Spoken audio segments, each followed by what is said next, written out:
From Kino Veterans Memorial Stadium in Tucson, Arizona, this is the Sun Belt College Baseball Summer League featured game. Hi, thanks for being there. This is Alan Scott here with Piper Ballou for the broadcast of the soon-to-start game between the Rincon Knights and the BNL Rockets. This will be the third of four meetings on the schedule here between these two teams. Both clubs are coming off losses. The Rincon Knights avoided being mercy ruled by getting 2 runs in the 7th inning, but could not overcome the 10-0 hole that they had dug and wound up losing 10-4 to Team Tucson. The BNL Rockets had a chance to move into second place in the league, but they dropped a 4-2 decision to the Cochise Stars. In the head-to-head meetings this year, each club has won one of the prior 2 meetings. The Rincon Knights came out on top in the first encounter, 6-2, but it was the BNL Rockets by a 20-3 count in the last meeting. The other games scheduled for the south fields of the Kino Sports Complex tonight are the second-place Cochise Stars against Team Tucson, while the first-place Aztecs tangle with the Tucson Champs. We will pass along information about these games as we go along with the upcoming contest here at Kino Veterans Memorial Stadium. In a minute or two, I'll check out Saturday's scores, look at the current standings, and get tonight's game started. But first, I'd like to ask you to hear about the Sun Belt College Baseball League sponsors and ask you to support them as they support us. We encourage you to do business with these sponsors, but even if you don't, please at least let them know that you appreciate their support of the Sun Belt College Baseball and this webcast of the games. Tonight's game is being brought to you in part by Best Western Tucson International Airport Hotel and Suites, Firestone Complete Auto Care, Chewy's Mesquite Broiler at 22nd and Calm, Elite Sporting Goods, Pima County's Kino Sports Complex, O'Reilly Chevrolet, Casal Fire Protection Company, Stop and Go Driving School, Goliath Auto Sales, the Rincon Financial Group, and by Jimmy John's Restaurants. Just a quick note, if you'd like to see any of the games webcast so far this season, just go to YouTube, search the Alan Scott channel, that's A-L-L-E-N, and Scott with 2 T's, the Alan Scott channel. Check on the icon and scroll down to the game that you'd like to see. So as I mentioned, tonight's featured game, the Rincon Knights 3-11-1 against the BNL Rockets 9-5. The games on the south fields will feature the Tucson Champs 5-9 against the league-leading Aztecs 12-3. And the other south field game will be Team Tucson 7-6-1 against the Cochise Stars 10-4. Saturday's games, it was the Rincon Knights dropping a count of 10-4 to Team Tucson. Cochise Stars 4-2 over the BNL Rockets. The Aztecs continued their league-leading ways with an 11-1 win over the Old Pueblo Kings. So as the start of tonight's action, the standings pretty much staying the same, not much movement. The Aztecs number 1, 12-3. Cochise Stars 10-4, a game and a half back. Both of those clubs have won 4 games in a row. The BNL Rockets 9-5, 2.5 games out. Then we drop down to 4 games out. In 4th place is Team Tucson. They, however, are coming off a win, as are the Tucson Champs, although they're 6.5 games out and a 5-9 record. And then the Old Pueblo Kings having trouble getting it squared away, as they've now lost 8 in a row, and their record is 4-11, and they are 8 games out of first place. The Rincon Knights round out the 7 with a 3-11 record. They are 8.5 games out, and they have lost 3 consecutive games. Looking forward to Tuesday's schedule. We're dark on Wednesday and Sundays, by the way. It'll be in the stadiums here, the BNL Rockets against Tucson Champs. Then out on the outer field, the Old Pueblo Kings against Team Tucson, and the Aztecs will be going against the Rincon Knights. Going to check some of the outstanding players here for the Rincon Knights. Angel Marquez is in the lineup tonight. On the mound will be Benjamin Ty, and he pitched an outstanding game the last time he was out. Also in the lineup will be Parker Collette, Peyton Capullo, and Tyler Thomas, some of the names to listen for positive results tonight. For the BNL Rockets, their top pitcher, Adam Belloc, pitched night before last, so he will not be in the lineup tonight, but Jorge Bojorquez is a name to watch out for, along with Kiko Romero, Preston Clifford, Seth Nager, Trey Mesa, and Tyson Coleman, some of the names to listen for as this game progresses. Little meeting at the home plate there to go over the ground rules. This is a beautiful AAA stadium. As a matter of fact, at one time, it was the spring training headquarters for the Arizona Diamondbacks and also the Colorado Rockies. So this is a fine major league complex here. Unfortunately for the Tucson area, the greater Phoenix area decided that they wanted all the action up that way, and they started making all kinds of financial and contractual and tax deals with the different major league teams, and now all have moved up to the greater Phoenix area. This was a AAA ballpark for a number of years, well, still is if you really want to get right down to it. The Padres minor league team played here for a number of years. Unfortunately, this ballpark is kind of on the outer edge of Tucson, and not a lot of services and restaurants and things like that right around. And I talked to locals, and it turns out that they feel that and the fact that it is not closer to the downtown area probably hampers attendance here. But that is not stopping the Woodbat College League coming in here. One thing that is very noteworthy about this league is that all of the games are played here at the Kino Sports Complex under the direction of Maureen Ochoa, who is the director for this entire area. And it's a very extensive area. A lot of soccer going on here. They have a soccer field behind the center field stands, or the center field wall, I should say, 405 feet away. So that's very active. The Major League Soccer comes in here and does their preseason training. And then across the freeway that is over our right shoulder as we look out towards the Catalina Mountains is a huge soccer complex that they hope to attract a lot of tournaments and things like that in the area. So a very active area sports-wise, but unfortunately they've not been able to sustain any kind of minor league baseball here. But the very happy inhabitants of Kino Veterans Memorial Stadium now happen to be the Woodbat College League, known as the Sun Belt Summer Baseball League. We're going to go to the national anthem now. We'll be back in just a moment with our starting lineups.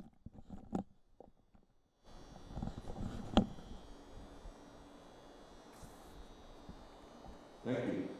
Please remain standing as we honor America with the playing of our national anthem.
About ready to get underway here. We'll take a quick look at the starting pitcher for the BNL Rockets on the mound right now. Benjamin Ty Ortigue had a player in another league that we covered that was spelled the same last name, but he pronounced it Teague while this young man pronounces it Ty. Looking at the starting lineup for the visiting Rincon Knights, I mentioned that all these teams play in this area, and vast majority of the players in this league have some sort of connection, either as a collegiate player here in town or as a high school graduate here playing collegiately somewhere else around the nation. So the vast majority of these players are connected to Tucson in some way, shape, or form.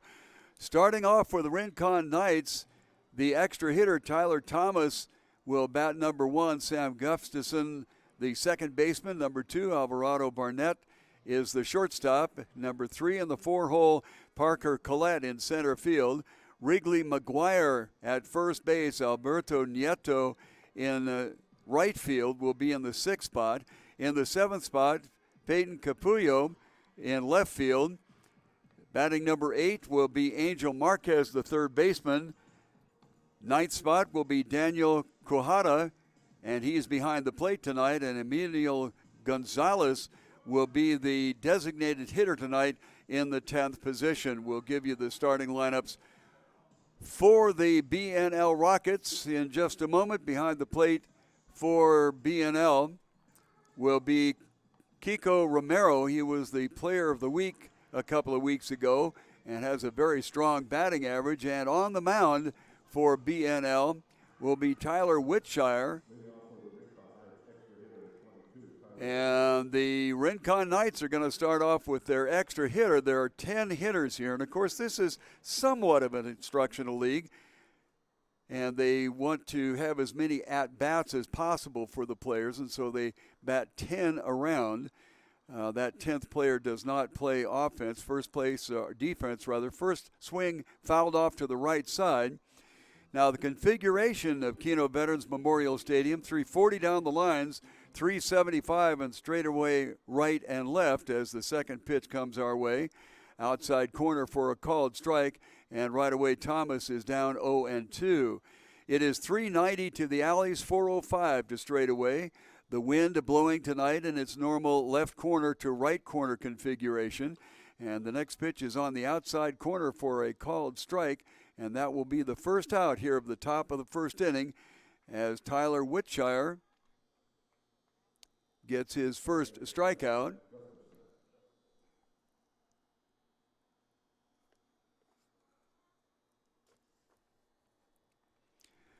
That'll bring up the second baseman, Sam Gustafson. Sam stepping in there batting at .429 and fouls one off to the left side. Now, because we've had some statistical communication problem between our game scorekeeping electronics to the cumulative electronic, the only thing that we have to offer for you here is what they've done here in the stadium. Next pitch is down low and the count goes to 1-1.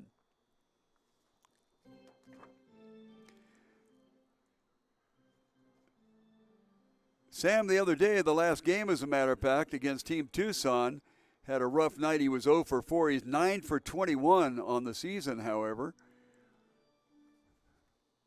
And somebody is down here. I'm not exactly sure what the problem is. He may have gotten his bell rung in some way, shape, or form, and it appears that that might be the situation. The foul tip got him in a place that we really don't want to have gotten with any kind of consistency. So we'll hope that the catcher, Kiko Romero, will be okay as they're trying to work that situation out. Uncomfortable way to start the game in more ways than one. Appreciate you being there, by the way. We are here every night except Wednesdays and Sundays. When we start things off, we have the first and second baseman in the sun. The right fielder kind of dances around through a shadow over there. And the center fielder has a thin strip that he can kind of hide in the shade. The sun setting to the west, which is to our left. And as it goes down behind the building there, why it begins to offer shade to first and second, but that doesn't happen for an inning or so. Kiko is up on his feet and into the dugout, possibly to get readjusted and or get a sip of water there to kind of straighten things out. These teams are not particularly deep from the standpoint that they will come out here with maybe 17 players. They don't get into the 25-player roster every night. although they do have 25 names on their roster. These are mostly college students. They are freshmen and sophomores who maybe didn't get as much playing time with their collegiate situation as they would have liked. And so collegiate coaches like to assign them to these wood bat leagues. There are something like 325 plus wood bat league teams throughout the nation, throughout the United States and southern Canada. So they have a great opportunity to swing the bat and swing a wood bat, which is quite a bit different in some circumstances than your aluminum bat that they play with in the collegiate ranks. So they send them to these kinds of leagues all over the nation. And this particular one is unusual, however, in that the vast majority of the players, if not all of them, are connected directly with the Tucson area. Graduated from high school here and went off to college to play somewhere else. In some circumstances, they have college players from the local community college and also a fine program at the University of Arizona. And we have a couple of those players in the league, but once again, there is a connection to the collegiate situation or the area situation of Tucson, Arizona. The kind of unique situation is that some of these players that go out of the Tucson area will go to colleges out of the area, and in doing so, they invite a buddy to come back and play in this league, and then they'll stay at the friend's house during the season. The other idea here is that the season, because there is no travel, only lasts until mid-July, as apparently Kiko Romero is still trying to recover, and they come out with Wiltshire throwing some warm-up pitches here to keep his arm warm. Kiko disappeared into the dugout, and not certain whether he will be back out again. Kind of waiting on that to happen. A couple of players warming up down the sidelines here, and again, not sure what their role may or may not be.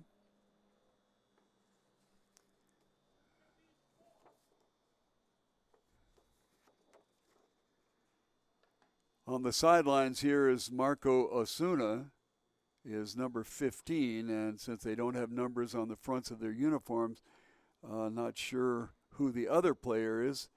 In fact, it is Ryan Graybosch who goes back out into the field. So we'll see how they do their defensive alignments here. It appears that 15, which is Marco Osuna, will go to first base for BNL. So that will be a bit of a change. So let's mark that down. Unfortunately, starting off on a negative note here for BNL, one of their strongest players out of the lineup, apparently. Now, there are rules in this league about an ability to be able to come back into the game under certain circumstances, and we'll see if that holds true here. I did not see where Graybosch went. And again, as I mentioned, they don't have numbers on the fronts of their uniforms. We've got the infield set. Logan Sanders at second base. Jorge Bjorquez is at shortstop, and Edwin Martinez is at third. Marco Osuna taking throws over at first base.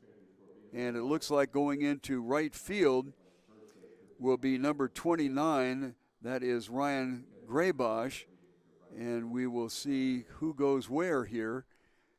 I cannot see a number on the back of the catcher, so we'll try to pick that up as we move along here. So apparently Kiko is out of the lineup, and we will start up again with a 1-1 count here. On the corner at the knees inside for a strike, 0-1. Sam Gustafson is the hitter. Graybosch did go into right field, so obviously we have a change at catcher, but with the cross supports on the back of the catcher's gear, can't see his number. 2-2 the count here. Swung on and fouled at the plate, so the sixth pitch of the at-bat will come up. with everything squared up at 2-2. Well, I hope the young man, Kiko Romero, has a quick recovery. He has had a fine season so far this year. He's batting .483 here in the stadium. Mentioned that we're having trouble with the statistics getting accumulated. Nice play by Bajorquez at shortstop and gets the runner at first base for the second out of here, the top of the first inning. That'll bring up Alvaro Burnett. Burnett in the third spot in the lineup, batting .364.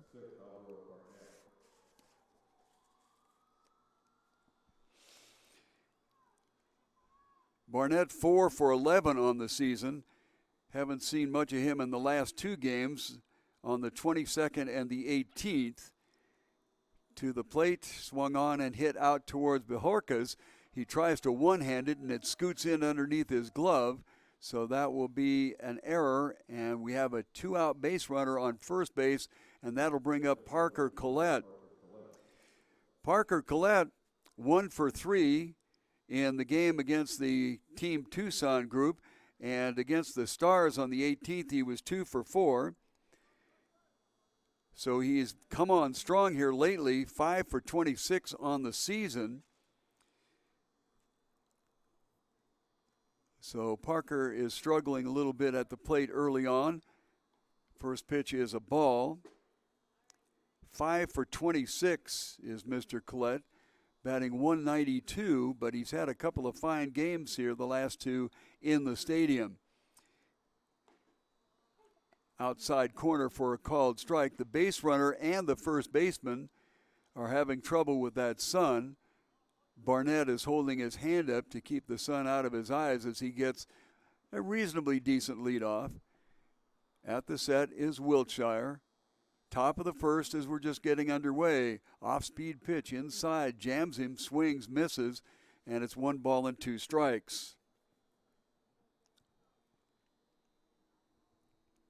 If you're just joining us here at Tucson Veterans Memorial Stadium, glad to have you with us.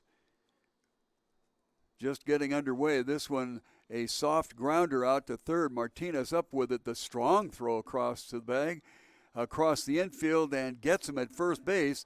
So that will be the third out of here, the top of the first inning. No hits in the inning. And we'll count up the pitches here in a second after a half inning of play. No runs across. The Rincon Knights not doing anything in their half of the first. And coming up will be the BNL Rockets. The Best Western Tucson International Airport Hotel and Suites features spacious guest rooms and 2-room suites with an upscale contemporary decor. Guest room amenities include complimentary internet, refrigerator, coffee maker, and in-room safe.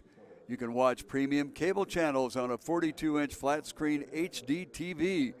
Many rooms have patio doors that open off into a very nice and tranquil courtyard. A best place to stay, Best Western Tucson International Airport Hotel and Suites.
To the bottom of the fourth inning, Jorge Bajorquez, the shortstop, steps in there, batting .385. First offering from Benjamin Ty, and it's a called strike. Second hitter will be Logan Sanders, and that will follow the spot for Kiko Romero, but he went out with an injury here in the top of the first. We'll see what happens, whether he comes back in or not. 1-1 pitch on the inside corner. Relatively strong breeze going from the left corner to the right corner tonight.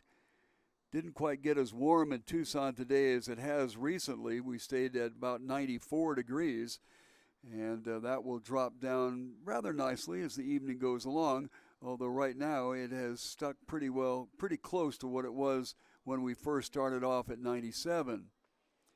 First baseman McGuire having trouble with the sunshine. This one lifted to right center field, and it's going to get down. That'll be 2 for sure. Over to cut it off is Collette, and Mr. Bajorquez will cruise into second base with a stand-up double.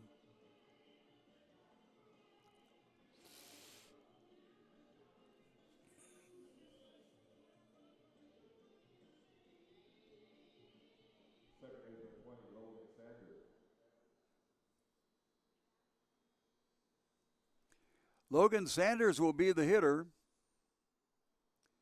as he steps in to take a look at what's going on here.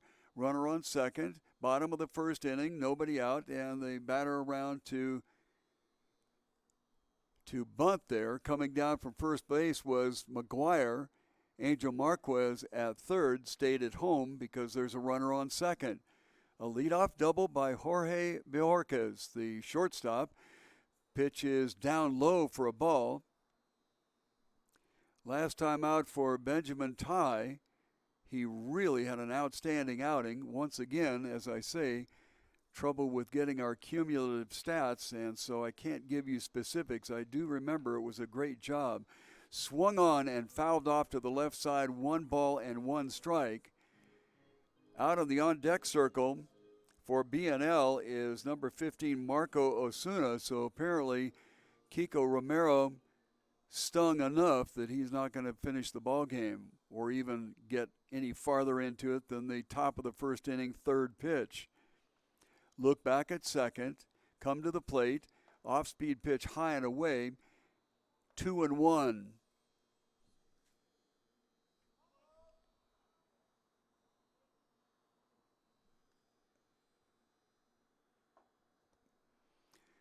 Two balls and a strike. First base open, obviously.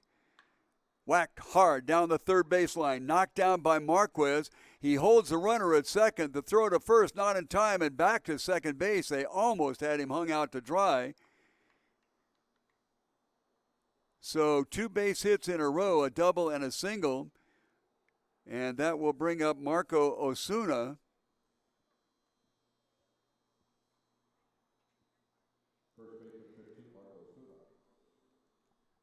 First baseman McGuire is on the grass, not actually holding against the bag. At third base, Marquez is well back. So if they're thinking bunt here, might be a good time to execute it. Osuna calls timeout and steps out of the box. Sun has gone behind the building to our left, and therefore nobody is struggling with the sun at the moment. Inside for a ball.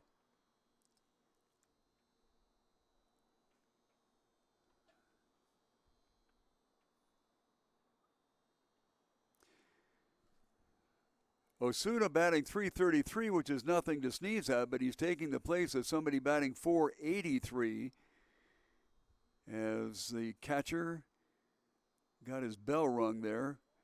First base, they got him picked off there, but they could not pull the trigger quickly enough, and he got back. Runner from first, Logan Sanders, took off hard and strong towards second. I don't know whether somebody missed a hit and run or what the deal was on that, but they almost had him picked off at first. Benjamin Ty on the mound, look back at second, come to the plate, fouled hard down the right side. Just a loud strike. 2-1 is the count. Looking at some of the action on the outer fields, Team Tucson has gotten off to a 3-0 lead over the Cochise Stars. while the Tucson champs and the Aztecs in the bottom of the first inning scoreless. We're scoreless here in this ball game, a little bit behind the others because of the injury timeout that we had at the top of the first inning. 2 balls and a strike, nobody out, runners on first and second. Long look back at second base, and it comes around to feign a throw back there, and the runner at second, Bojorquez, got back. Jorge whacked one to right center field that got down and got all the way to the wall. Colette and Nieto got over there and held it to a double. Outside corner called strike, off-speed changeup, 2-2. Well, of course, by definition, a changeup is off-speed. Isn't that correct? 2-2. Graybosch is the on-deck hitter. He started off at first base but has gone to right field. And Osuna has come to first base. Pitch misses and will go 3-2. 6th pitch of the at-bat. First 2 runners got base hits, a double to start it off with and a single by Sanders.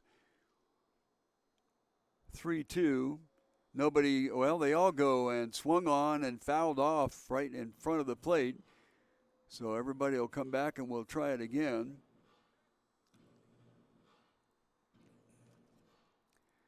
Looks like Brian Huey, the manager of the BNL Knights, deciding to throw a little caution to the wind here at the set, checking the runners.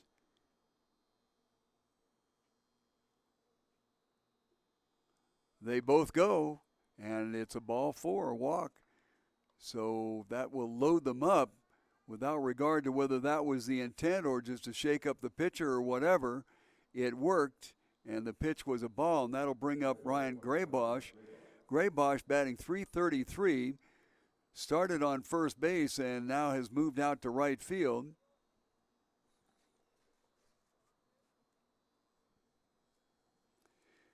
Graybosch is 6 for 18 on the year. He went 1 for 4 last Friday.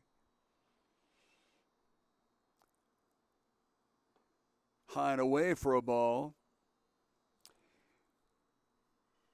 The left fielder, Capullo, has come in several steps to try to cut off anything at home.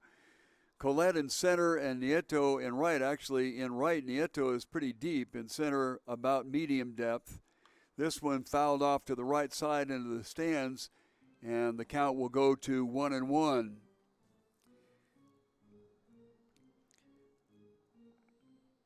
We tried to use a webcam, but it was just too wide where we have 2 cameras operating, so the right and left field corners cannot be seen. My apologies for that. Big swing and a miss. 1 ball and 2 strikes. The stands on the right field side begin to bend in towards the foul lines. On the left field side, about the same place they begin to bend in, but then there is grass over there, and that grass will be filled up with folks on the 4th of July. Misses outside, and the count goes to 2-2. 4th of July, $4, an all-star game, only 7 innings, and then a half-hour fireworks show that's really, the county of Pima puts on a great show. So if you're in the area, come on down for that. Only $4. To the plate, lifted to the right side. Out goes Gustafson at second. In comes the right fielder, Nieto, and he can't get to it. And everybody had to hold up to see whether he was going to get it or not. But the ball drops in for a base hit, and that will score 1 run, where under usual circumstances, and no doubt that the ball would fall in, that might have scored 2. But the ball hung up in the air, and Nieto got a pretty good start on it. So there was some question as to whether he'd get there or not. Made a dive at the last minute and came up just a bit short. So 1 run across here for BNL, and that'll bring up Preston Clifford. He is the extra hitter. Off-speed pitch high on it inside for a strike. For a ball. 1 ball and no strikes. First and third, Marquez at third and McGuire at first on the infield grass, with the middle infielders looking for a double play. Check swing but called strike, 1-1. Barnett and Gustafson hoping that they can turn two. It will still score a run because we have nobody out here in the bottom of the first inning, one across and the bases loaded. Misses high with an off-speed pitch. This is certainly not the Benjamin Tide that we saw his last outing. He was lights out for 7 innings, but he's struggling tonight. At the set. Tries to catch that outside corner with a fastball and misses. 3-1 will go the count.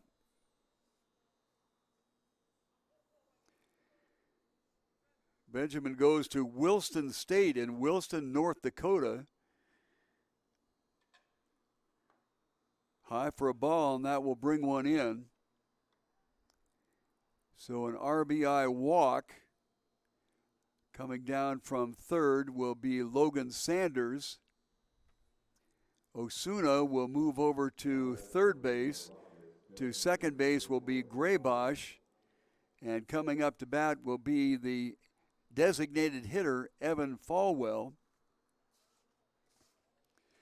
Falwell batting .308. Went 1 for 3 in his last outing here in the stadium. Big swing and misses a breaking pitch on the outside corner for a strike. Nobody is up in either bullpen.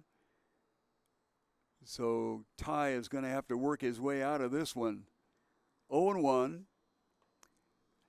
Went right back to the same spot. Very intelligent pitching there. If your guy can't catch up with that breaking pitch on the outside corner, give him an extra chance at it. And it's 0-2. Big pitch here, swung on and missed. And a strikeout, that's the first out. So now that gives an opportunity to get out of the inning. If you can turn a double play, it's the first strikeout for Benjamin Ty. That will bring up the third baseman, Edwin Martinez. Martinez stepping in, batting .333 here in the stadium.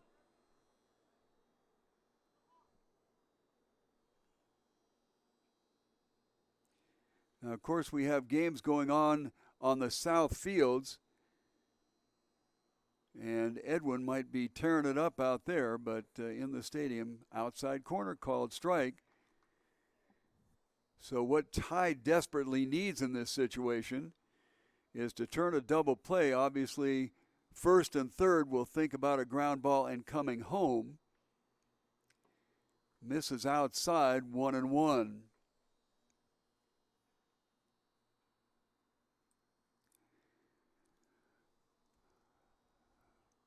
.97 game time temperature at the airport, which is about 4 or 5 miles to our right, southeast of here. Strike two, outside corner. So Ty is working it, but can't seem to keep it going like he did the other night. However, the last two batters he's gotten the first pitch strike in, and that is always very helpful.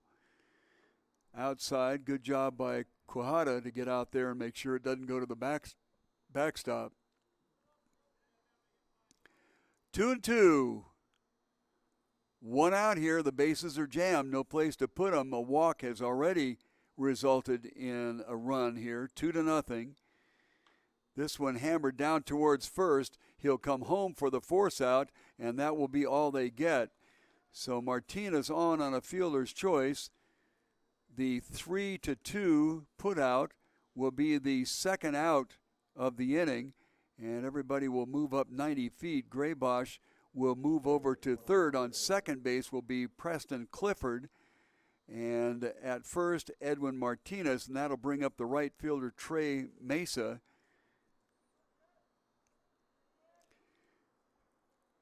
Mesa did not play the other night when they were here in the stadium.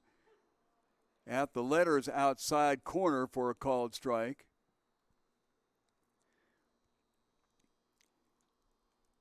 infielders are all back. Right fielder Nieto rather shallow as the next pitch comes in high, 1-1.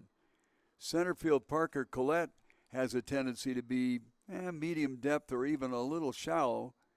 And in left field, Caputo is straight away.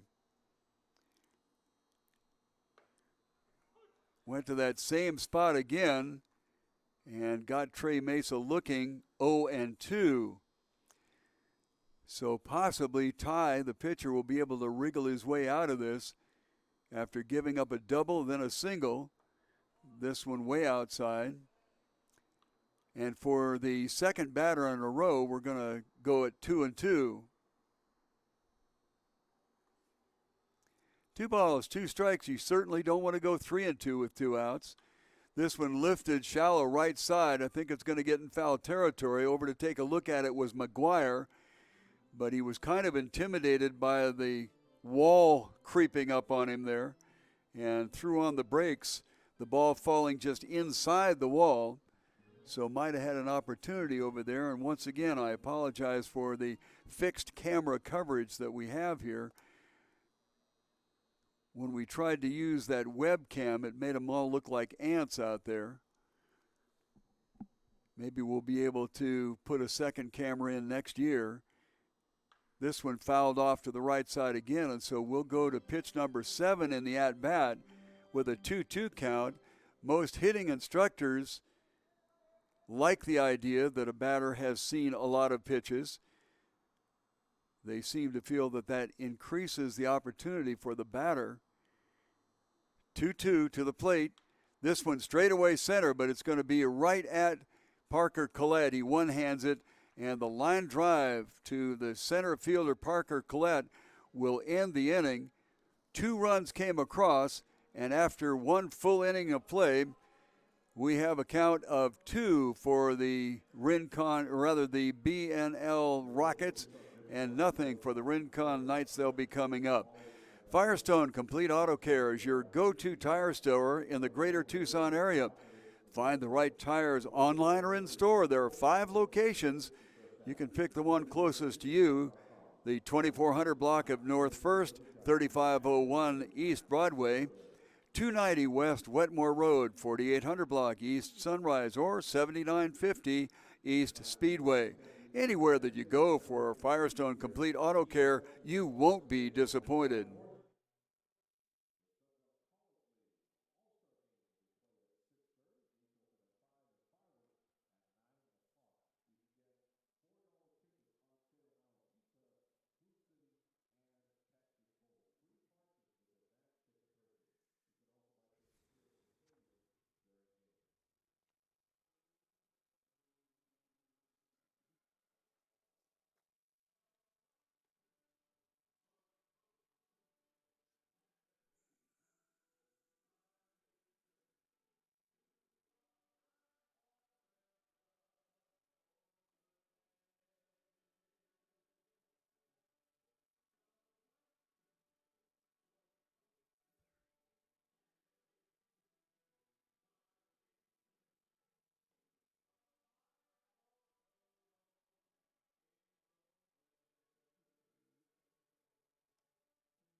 To the top of the second inning, we'll have 5, 6, and 7 in the order. Wrigley McGuire, followed by Alberto Nieto and Peyton Caputo. The first pitch to McGuire is a ball. Each of those players are in the stadium batting .250. Does that mean they have a 750? Never mind. Second pitch is a strike, 1 ball and 1 strike. Tyler Wiltshire out there for his second inning of work. only threw 14 pitches in the first inning. This one a line shot at the shortstop. Boy, that's frustrating for a batter to be able to hit one right on the button and have it go right at somebody. Next batter is Alberto Nieto. Nieto, the right fielder tonight, steps in there with a stadium batting average of .250. We'll look at the defense for you here in just a second. This one wrapped between first and second, and that'll be the first base hit given up by Wiltshire.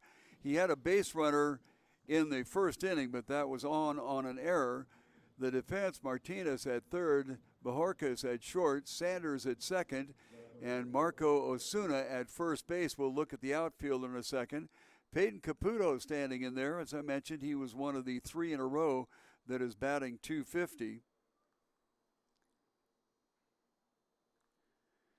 One out, one on. Misses high for a ball.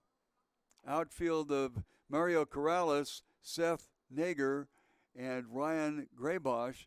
Graybosch started at first, but if you weren't with us in the top of the first inning, the catcher, Kiko Romero, got his bell rung, and they took him out of the lineup. Big swing and a miss, 1-1.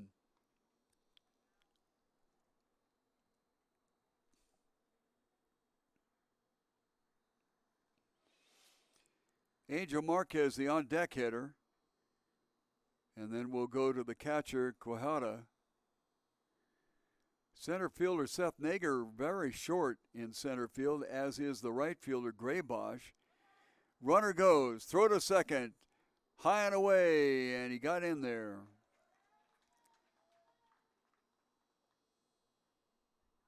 That's the amazing thing, quite frankly, about the measurements of bases in baseball. 90 feet, I don't know who came up with that, but man, oh man, it is really right on, because that was a bang-bang play. The call was a strike at the plate. 1 ball and 2 strikes. Oh, he didn't intend to swing at that, but it doesn't matter. It will count as a strikeout, and the second out here in the top of the second inning, and the second strikeout for Wiltshire. That'll bring up the third baseman, Angel Marquez. And neither the center fielder, Nager, or the right fielder, Graybosch, have backed up at all.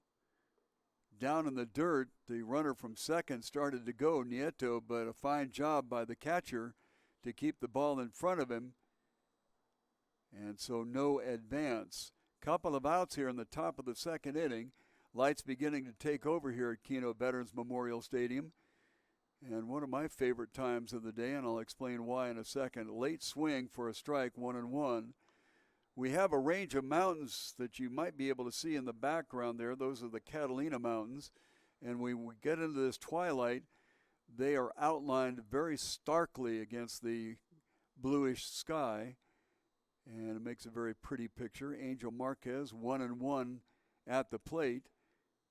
On the knees for a called strike, 1 ball and 2 strikes. First base is open after a hit and a stolen base by the right fielder Nieto, but a strikeout of Caputo, and that has Angel Marquez coming into the stadium batting 167. 1-2 count. Breaking pitch just misses outside and will go even at dose.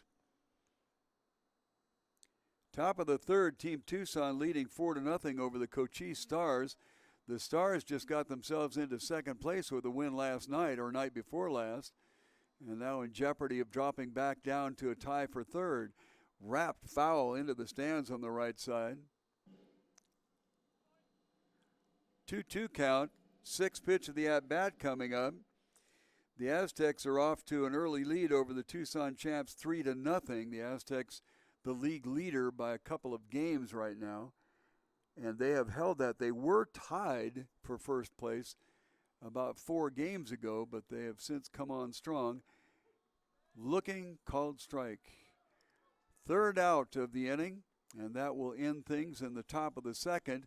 Nobody across, so at the end of 1.5 innings of play, it is the BNL Knights 2 and the BNL Rockets 2 and the Rincon Knights 0. You know, when you want really good Tex-Mex cuisine or northern Baja California cuisine, it's Chewy's Mesquite Broiler at East 22nd and Calm. Chewy's knows what Southwestern tastes are all about, and they are there to satisfy. Chewy's on 22nd Street is open until 10 o'clock weeknights and Sundays, till 11 on Fridays, and until midnight on Saturdays. Enjoy the food, decor, and drinks at Chewy's at East 22nd Street and Calm in Tucson, Arizona.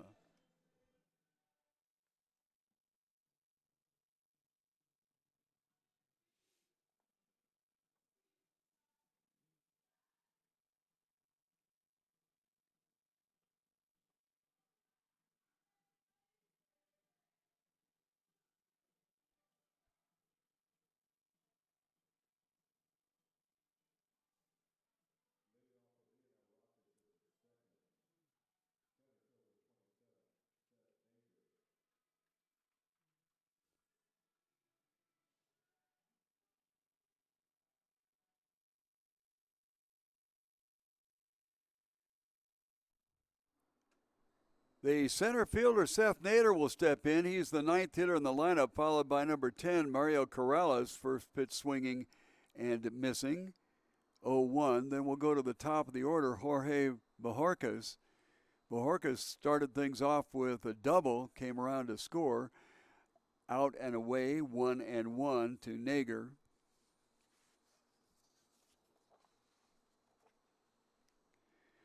Seth batting a healthy .476.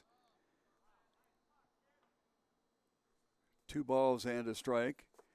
He kind of comes under the category of recent thinking by managers that they like to have somebody that is a strong hitter down at the bottom of the lineup. Got fooled on an off-speed pitch, and the count is 2-2. So Benjamin Ty trying to get back and get the feeling he had a couple of nights ago here at the stadium, in which he really mowed him down. He gave up 2 in the bottom of the first inning, a double, a single, a walk, a hit, walk, fielder's choice. Had 38 pitches in that first inning. That is no way to start off. Golfed at that one and missed it. Strikeout, second strikeout for Ty, and that'll bring up Mario Corrales. Corrales is the 10th hitter in the lineup here, as Mario is batting .200 here in the stadium. Don't mean to wear this out, but I say that it's the stadium first pitch ball because we have electronic scoring at each of the games. It was owned by Sports Illustrated, and then they sold it, and when they sold it far outside for a ball, somehow or other the translation from the on-site electronic scoring to a cumulative scoreboard is missing, and we've had several phone calls and things like that and have not been satisfied on it. So we have to kind of go with what we've seen here in front of us at Kino Veterans Memorial Stadium. 2-0. Just misses outside. 3-0. Had some problems earlier in the year with what they call dropping frames here in this webcast business, way inside for a ball.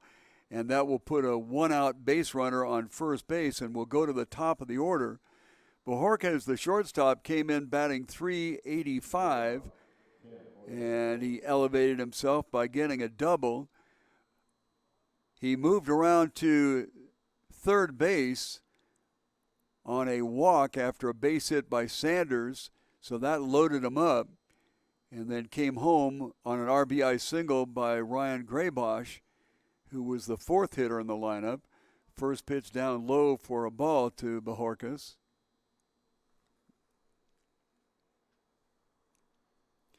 Not a real strong lead at first base for Corrales. Move over to first by Ty, just kind of a high, I noticed that you're over there, so I thought I'd get acquainted type of throw. As the twilight comes up, you can see that outline of the mountains in the background. Very picturesque here in Tucson. 1 ball and no strikes. Runner goes, throw to second base. I think he got him. He did indeed. He did not slide. The throw down to second base almost took Ty, the pitcher's head off. So the out 2-4 for the second out of the inning. The pitch was called a strike. 1 ball and 1 strike. Why exactly Corrales did not slide is kind of unknown, because in going in standing up, he walked right into the tag and was called out. So 2 outs here in the bottom of the second inning, and an opportunity for BNL Rockets to maybe put one over and increase their lead was not quite enough. Boy, I tell you what, Barnett has a really strong arm from shortstop and got the third out on a 6-3 out. So without regard to the walk, it was a 3-up, 3-down inning. And at the bottom and full 2 innings, it is 2 for the BNL Rockets, and the Rincon Knights coming up with nothing here in the third inning. Elite Sporting Goods is a store specializing in quite a few things.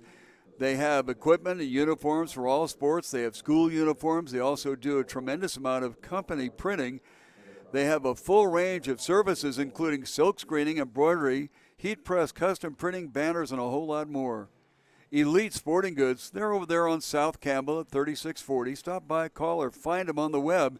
Elite Sporting Goods, 3640 South Campbell, Tucson, Arizona.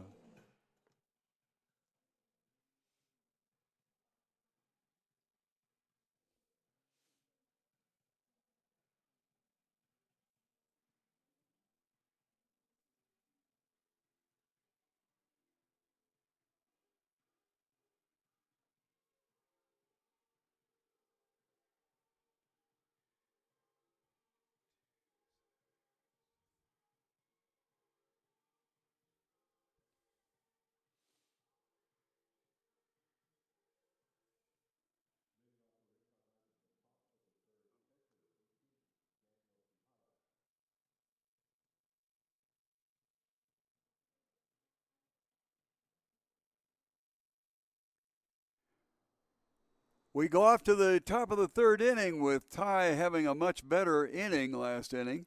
Top of the third, the leadoff hitter fouling one back into the screen behind home plate will be Daniel Quijada. Quijada, the catcher tonight. He'll be followed by Emilio Gonzalez, the designated hitter. And then to the top of the lineup, Tyler Thomas, who is the extra hitter tonight. This one fouled off on kind of an excuse me, I got to get out of the way of the pitch type swing. So Tyler Wiltshire, 27 pitches over 2 innings, has given up no runs and 1 hit. 0-2, way outside, which is where that ball should be. Nothing gives pitching coaches grayer hair quicker than allowing a batter to get something going with an 0-2 pitch. 1 ball, 2 strikes now. Oh, outside corner for a called strike, and that is a strikeout looking. First out of the inning here, and that is the 3rd strikeout for Wiltshire. He's gotten, actually the 4th now that I look at it. He had 2 strikeouts last inning, got the last 2 batters, so he has now struck out 3 in a row. And that will bring up Emilia Gonzalez.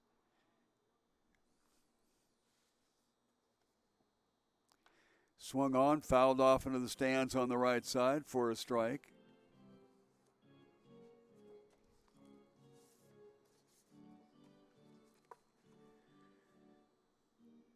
Emilia has no base hits here in the stadium. That doesn't mean that he isn't tearing it up out in the south fields.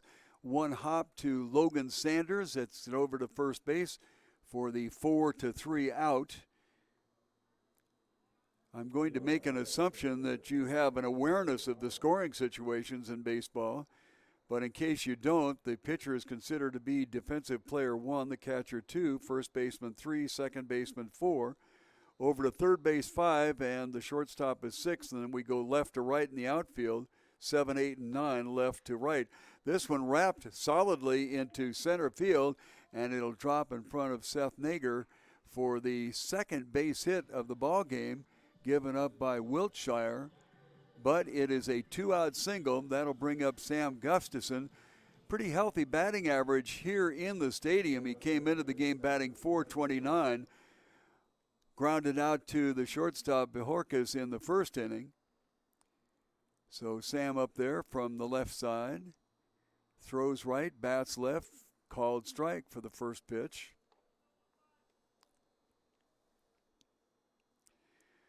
Sam took the donut on Saturday evening, 0 for 4. At the set is Wiltshire, comes to the plate, misses outside, 1-1. Seth Nager sure likes to play shallow in center field, and he's not too far off from Ryan Graybosch in right field. Mario Corrales is a little bit farther back and left, but the outfield is playing very, very shallow here. Whacked into the stands on the left side.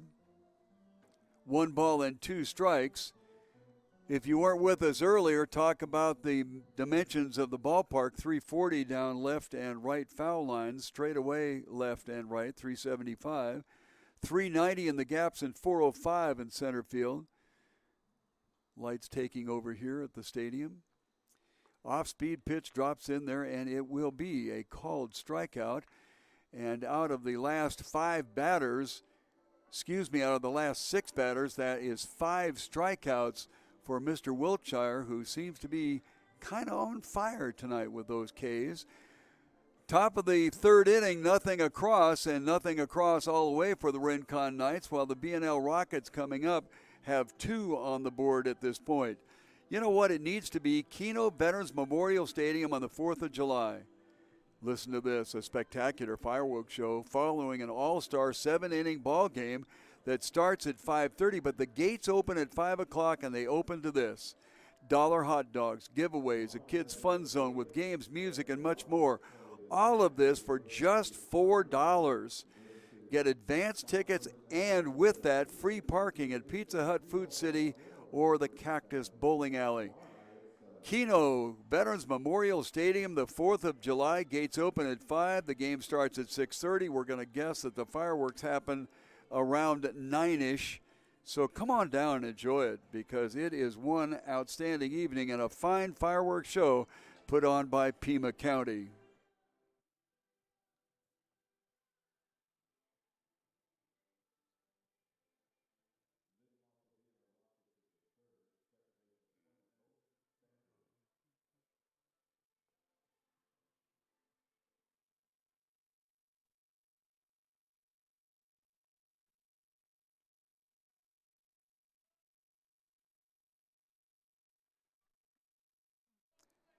First pitch to the catcher, Logan Sanders, who was ticketed to be in an outfield position tonight. Actually, was not in the lineup. Anyway, Logan took over catching. 1 ball and 1 strike. He was supposed to be out at second base is where he was, so we didn't have to check on the eye score. This one wrapped down to the shortstop. Nice play by Barnett. And that strong throw with a great stretch by Wrigley McGuire gets him at first base 6-3. Nice play on both ends of it. As Sanders gets the first out here, Marco Osuna, who is the first baseman, is up there. He walked and got around to third before being thrown out at home on a force play from the first baseman. 2 came across for B&L in the first inning, late swing and a strike. Let's see if we can pick up where everybody is here. 0-1 foul down the right field line and into the stands. 0-2.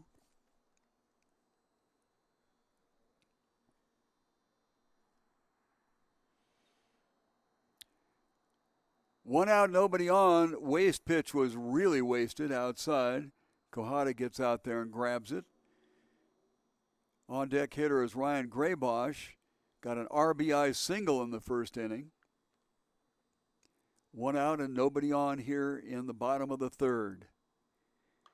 Lifted foul again to the right side and out of play. 5th pitch of the at-bat coming up. and the count remains 1-2 strikes. 2 across for B&L Rockets in the bottom of the first inning. We are in the bottom of the third. This one gets away and is high. 2-2.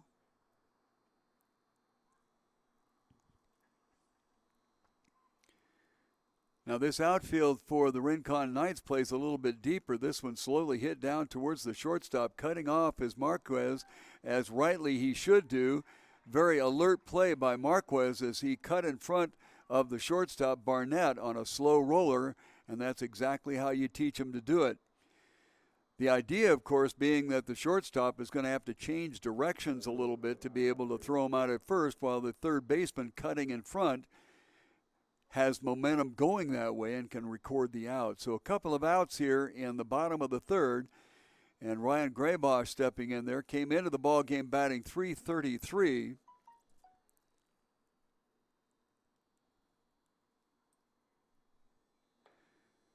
Checks his swing, but it's a called strike, strike one.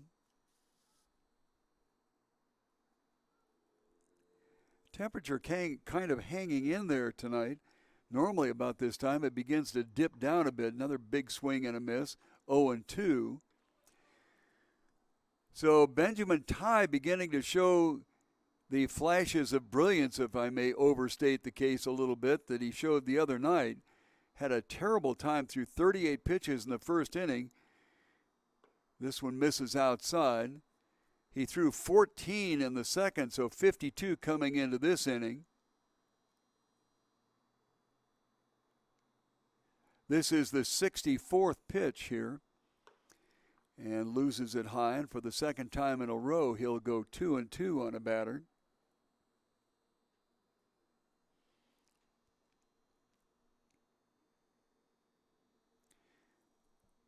Ty gave up 3 hits in that first inning, along with a couple of walks and an error. This one lifted to right center, might be trouble. Over to get it is Nieto, and he doesn't have too much trouble with it. Fly out to right field, kind of into right center really, and 3 up, 3 down in the inning, so nothing across in the bottom of the third inning. And after 3 full innings of play, we have the B&L Rockets 2 and the Rincon Knights on their way up, and they have zilch at this time. Cazal has been a leader in all aspects of fire protection, that continuing since 1982. You think they know their business? Cazal Fire Protection Company serves home and business locations by providing design, planning, and management of your fire protection needs. Cazal has an extensive knowledge in fire protection and works hard to keep their fine reputation. Look online to find Cazal Fire Protection Company, first in quality, serving with pride.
To the top of the fourth we go here. Alvaro Barnett slices it off to the right field stands.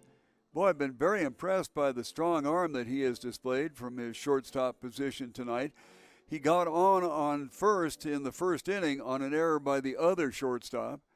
So we are in the top of the fourth inning. This is the second time at bat, and the second pitch, a strike. 0-2. Wiltshire coming into this inning has given up 2 hits, has struck out 4, and has given up no runs. Down low for a ball.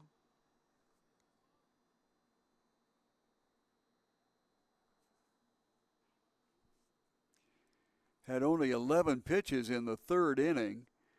So that has a 38 total. This one wrapped sharply, and now the shallow playing Seth Nager is paying for his sins, so to speak, as the ball clears his head very easily, and that will send Barnett around for a stand-up triple. Well, I had mentioned that Nager in center field and the right fielder Graybosch are playing very shallow. And in that particular instance, Seth paid for it by the ball sailing over his head rather easily, and moving into third base is Alvaro Barnett. So the Rincon Knights have something going here with a leadoff triple. First pitch to Parker Collette, a called strike. Parker grounded out to Edwin Martinez in the first inning. Came into the ball game only batting 192 here in the stadium. That didn't seem to deter the center fielder Nager with the ball hit softly out to second base. Sanders thought about going home, but decided that might not be the best opportunity for him. And so the Rincon Knights get on the board, and an RBI infield out recorded for Collette. First out of the inning, and that will bring up Wrigley McGuire. McGuire ripped a line drive, but unfortunately for him, it was right at Bajorquez at shortstop. He lifts the first one softly into the stands on the left side. Wind has settled down just a bit, and it's left corner to right corner trajectory that happens around here. So that is not really a factor at this time. Outside corner misses, 1-1. Alberto Nieto, who had the lone base hit until this triple led things off here, is the next hitter. Bounces one in the dirt. 2-1.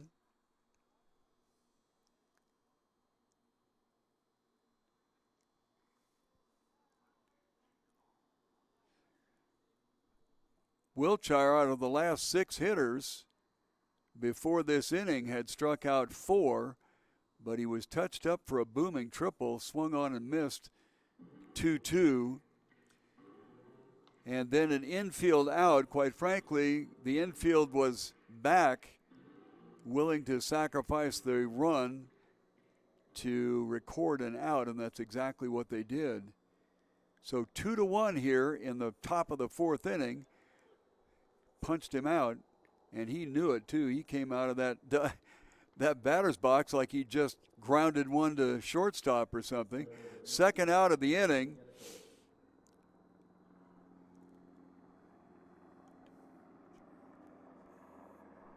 Sixth strikeout recorded by Wiltshire in his 3+ innings of work. This one misses outside, gets away from the catcher, whom I think is Logan Sanders. Need to check that out.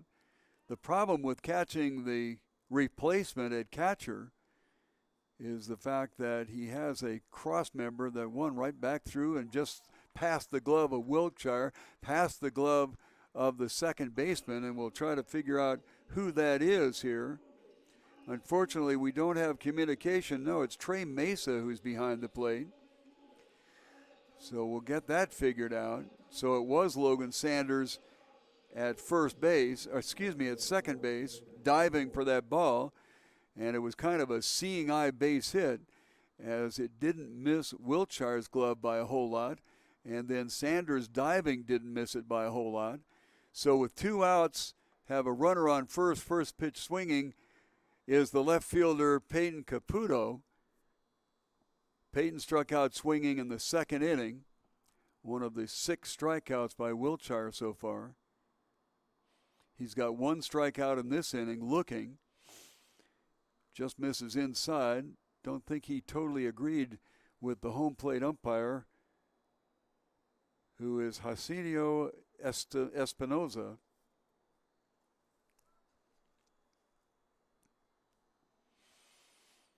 At the set, 1-1.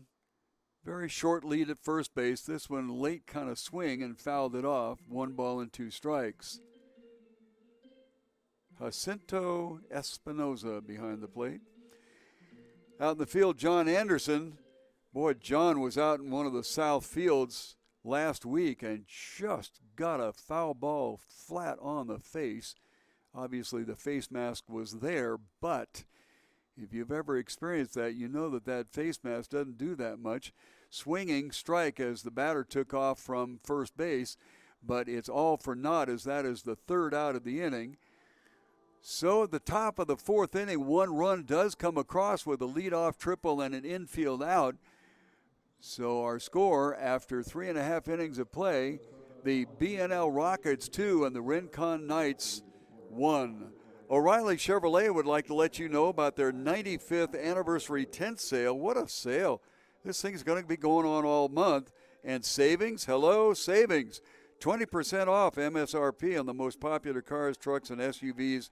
Here's the key phrase, though, on the lot. Okay, so the sale goes on all month, but to get the best selection, head on over to 6160 East Broadway. O'Reilly Chevrolet, the good folks that know how to provide the best in sales and a service.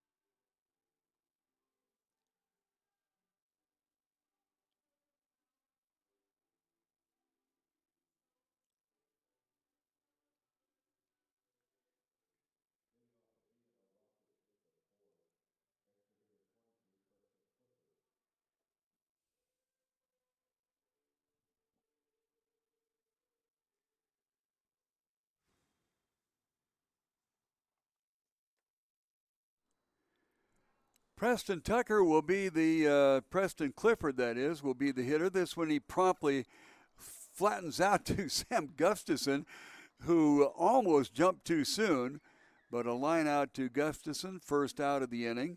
Last inning, Benjamin Ty, who had struggled in the first inning with 38 pitches, has come back with only 14 in the second and 13 in the third for a total of 65. He gave up 2 runs in the bottom of the second inning, but since that time has been a little tough to get a hold of. First pitch to Falwell, the designated hitter tonight, is outside for a ball. Evans struck out swinging in the first inning. He comes into the ball game batting .308, so that'll drop down a bit. This one ripped into right center field, and it'll fall in front of Collette. He gathers it up and gets it back in, and that will be the 4th hit given up by Ty. Now, he gave up 3 in the first inning. Also gave up 2 walks during that period of time, and that's what got him in trouble. A little bit slow to get underway and get started here in the ball game, but since then he's been kind of lights out. But now in the bottom of the 4th inning, Edwin Martinez steps in. He got on a fielder's choice in the first inning.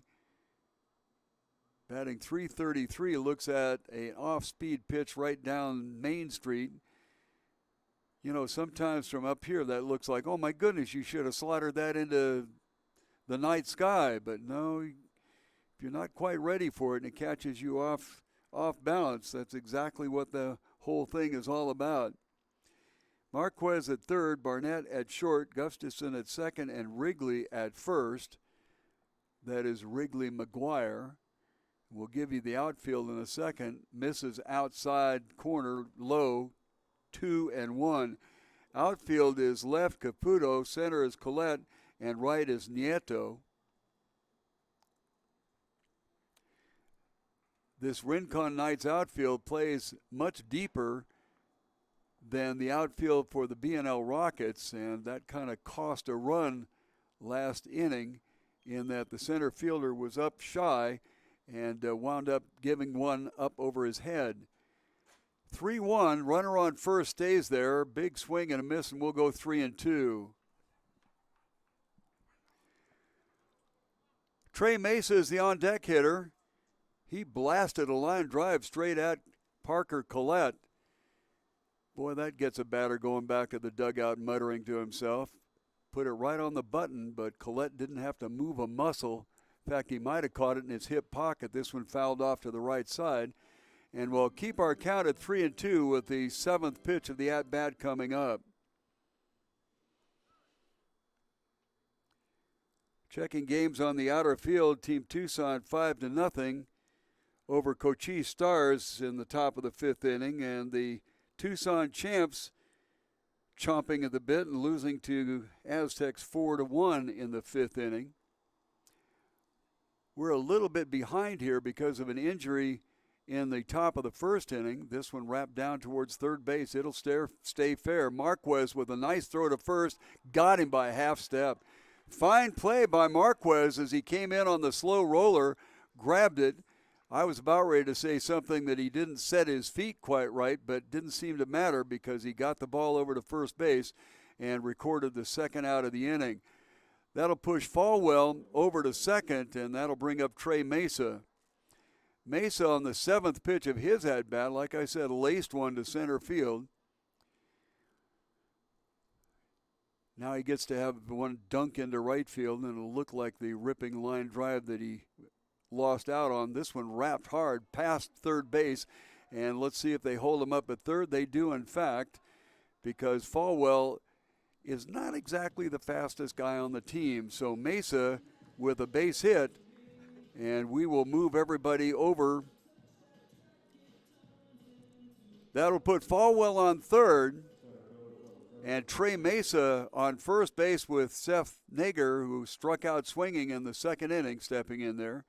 Seth came into the ball game here at the stadium batting .476. Big swing on the first pitch and didn't get it. Parker Collette has swung over a little bit towards right field, as has Nieto, scooting a bit to the foul line down right. Misses on what looked like it might have been a changeup, 1-1. Mario Corrales is the next on-deck hitter. Moved to first, and it was kind of a, I know you're there, so don't mess around. Almost kind of threw it away. Fortunately, Wrigley McGuire is on the tallish side and was able to corral it. 1-1, high and away, misses, and we'll go to 2-1. The left fielder, Caputo, is swung over towards the left center side with the right-handed hitter up there. Did I say right? High and away. Had a friend of mine that was the band teacher at San Diego State University. Now, we're talking college students, right? He got so frustrated with right foot, left foot that he made him put an R on the right side and an L on the left side.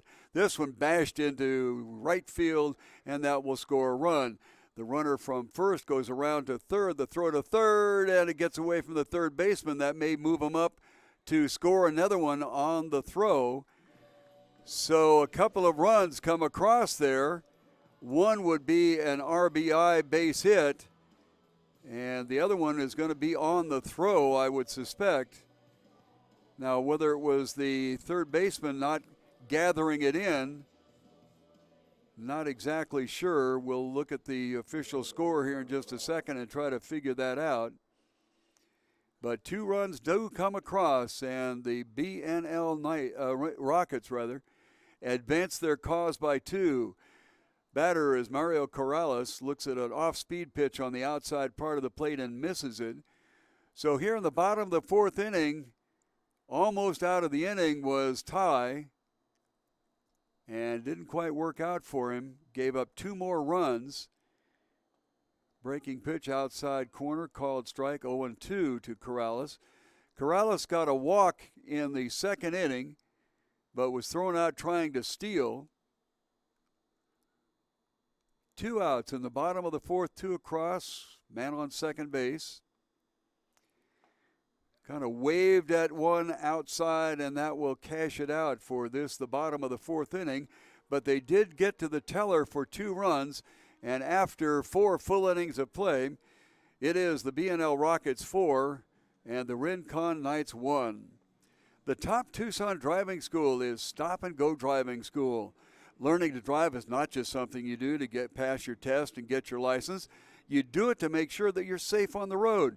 Hundreds of thousands of automobile accidents happen every year, and a lot of those are fatal. With the Stop and Go Driving School expert teachers, you'll be best placed to keep yourself safe. Certified driver's education courses are available at Stop and Go Driving School. Hi, guys. I had to cash out the extra mic because of the damn copyright crap that was going on. I can plug it in if you want. Yeah. Hi. Oh yeah. Okay. Yeah. I give him a hard time every now and then.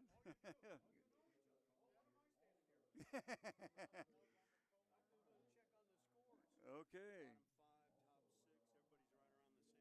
Yeah.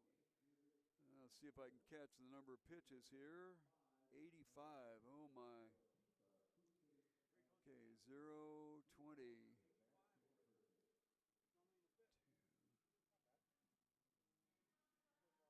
Okay. 2-4. 2-4. And we'll go here. Yeah, they got somebody going out there. My little paper that tells me that. Who's out there that's throwing? Can you see? I know it's really hard to see him out there. 141. 141. 141. 5 is 461. 461.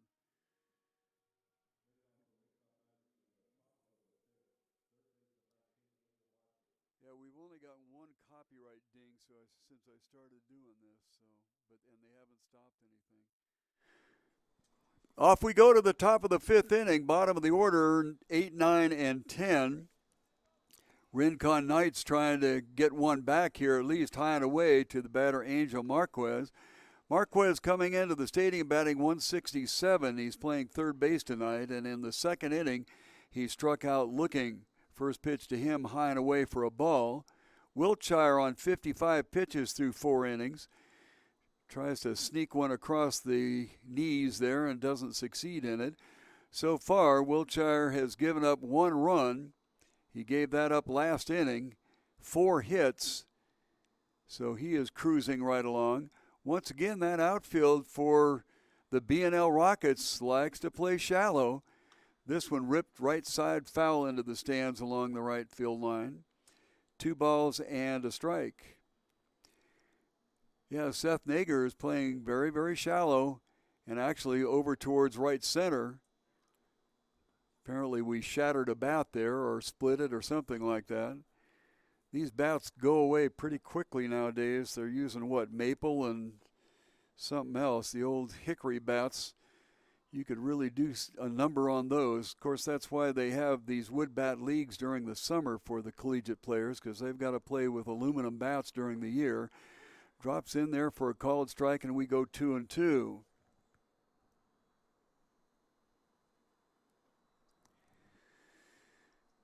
Everybody pretty much straight away. We mentioned shallow outfield in center and right. This one misses down low. 3-2.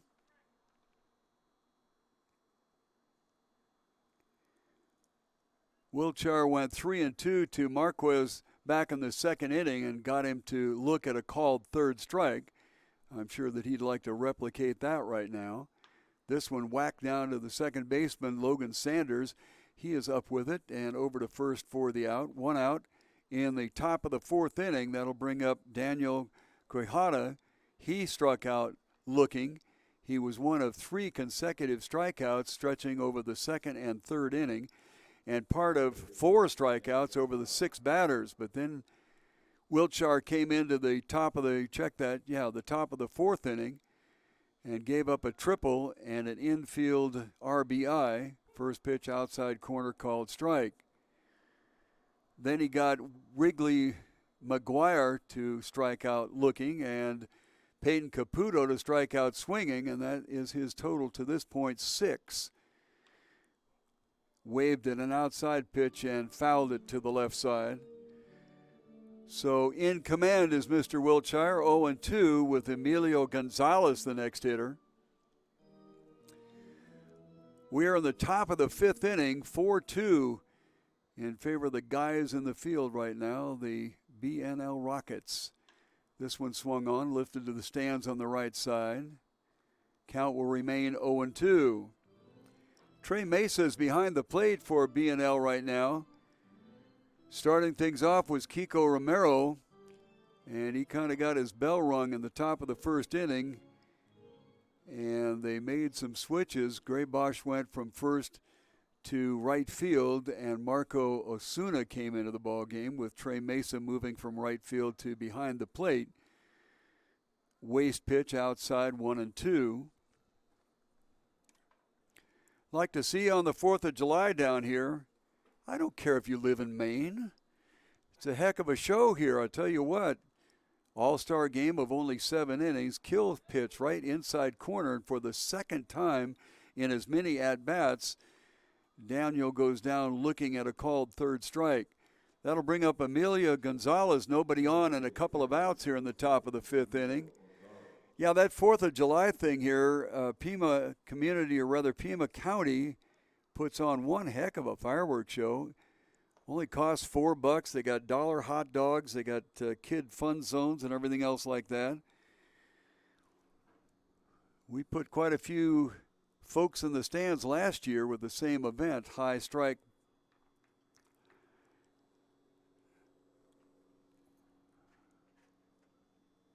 Oh and 1.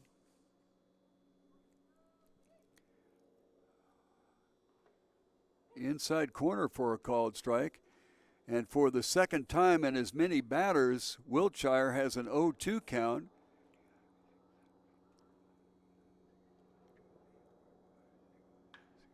'69th pitch of the at-bat goes right down the foul line, and boy, oh boy, if that doesn't give pitching coaches gray hair, I don't know what does. 0-2, and you give a kid a chance to put the bat on the ball, and he does just that.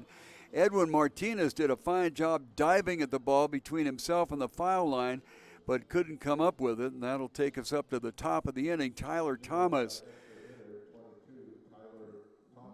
Thomas got a base hit his last time out, struck out looking in the first inning, so he's up there 1 for 2, and that will elevate the .250 batting average that he came into the stadium tonight sporting. First base open, outside corner for a called strike. Wiltshire threw that pitch with a little bit of design, I think. It kind of ticked him off that he got touched up for a base hit. 0-2. At the set, comes to the plate, big swing and nothing but air. So now for the third time in a row, Wiltshire has him down 0-2. Struck out looking, double, and let's see what. My goodness, Gray Bosch is awfully shallow in right field. High and away for a ball. Tell you what, he might pay the price there if we get a good hard fastball that Thomas gets his bat on and rifles it to right field. With Nager swung over to the right side. Pretty big hole out in left center. Dribbled back to the mound and off to get it is Wiltshire, and he will get the third out of the inning. Nothing across here without regard to a double, and that will go through 4.5 innings of play, and the score is BNL Rockets 4 and the Knights 1. Stop by and see the difference at Goliath Auto Sales. They're the no-pressure used car dealership at 5170 North La Cholla Boulevard in Tucson.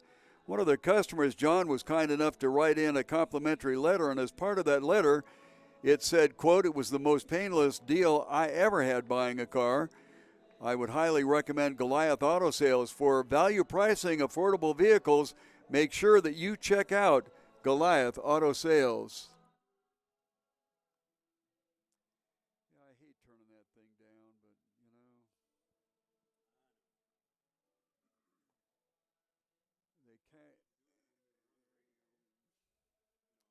they cashed out. Well, radio stations have paid rights. Well, Kino Veterans Memorial Stadium has paid rights as well.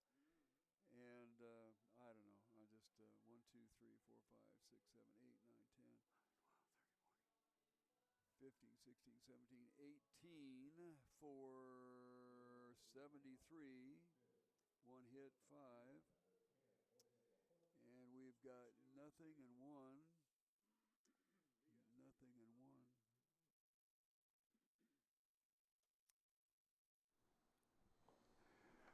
First pitch in the bottom of the 5th inning to the leadoff hitter. This is Jorge Bojorquez, and it is down in the dirt for a ball. Jorge doubled and came around to score in the 1st inning, grounded out to the shortstop, Barnett. That was in the 2nd inning. 2nd pitch down and in the dirt. Benjamin Ty, a little off his game tonight. Boy, the other night he was on it. 7 innings. And once again, trouble with the statistical accumulation called strike. So I really don't have a look at what he did, but he did mighty fine. Logan Sanders, the next hitter. He'll be followed by Marco Osuna. Hit down towards third base and foul. Marquez over there to grab it just for drill. Count goes to 2-2. Sanders got a base hit in 2 times at bat. Osuna has a walk and a ground out in his 2 appearances at the plate. At the set is Ty. To the plate, off speed, hit out towards Barnett. Oh, it hit a big hop and went over his head. So that will be a bad hop single. They'll take it any way they get it. Logan Sanders is the next hitter. As the BNL Rockets try to expand their situation, they're currently leading 4-1, and we're in the bottom of the 5th inning.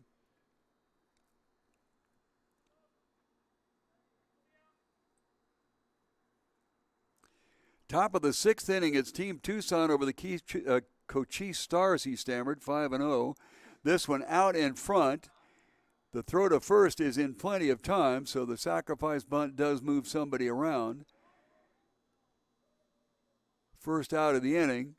Bojorquez over at second base, so a runner in scoring position now with only 1 out, and Osuna and Graybosch coming up. Marco batting .333 on the year here in the stadium, as is Ryan Graybosch, who is the next scheduled hitter. Graybosch had an RBI single in the 1st inning. Look back at second base, big swing and a miss.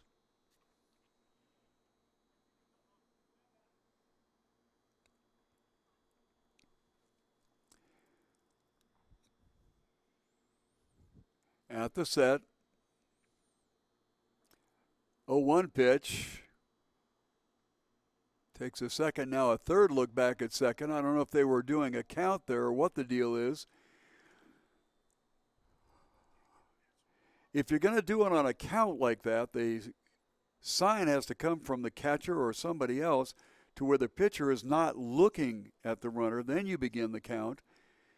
And a lot of times you can get them that way, but to stare at them and then try to go that way, this one had down towards the shortstop. He grabs it, Barnett does, and gets over to first base for the out.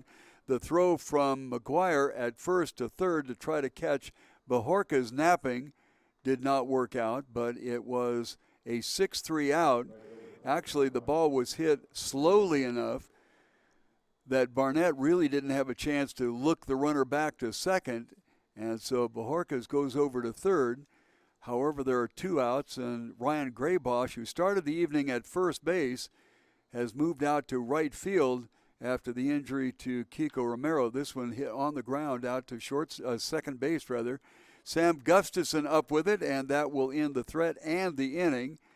So we go through 5 full innings of play, nothing across in the bottom of the 5th inning.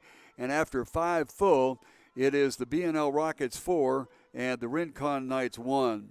Speaking of Rincon, they have a financial group, and they are a Tucson organization that understands that individuals face unique challenges as they prepare for retirement. The Rincon group is standing by to take the mystery out of preparing for today and tomorrow.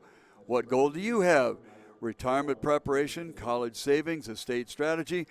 Well, whatever, the personalized services of the Rincon Financial Group standing ready to focus on your needs, wants, and financial goals.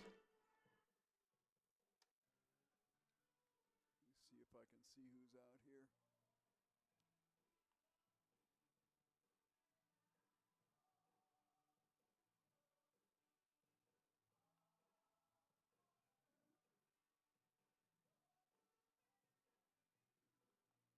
Okay, he says he's ready, so I don't know what's going to. Okay, let's see, where are we? Rincon 12.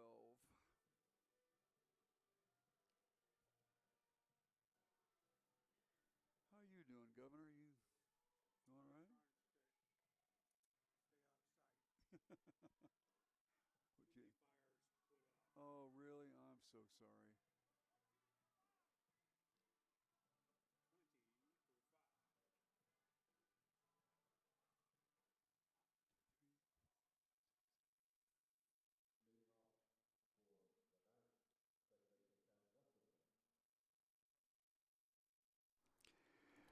Sam Gustafson will lead it off here, and first pitch swinging, a dribbler through the infield. Over to get it is the shortstop Bajorquez, and he just gets him by a half a step and gets a out of the Rincon dugout.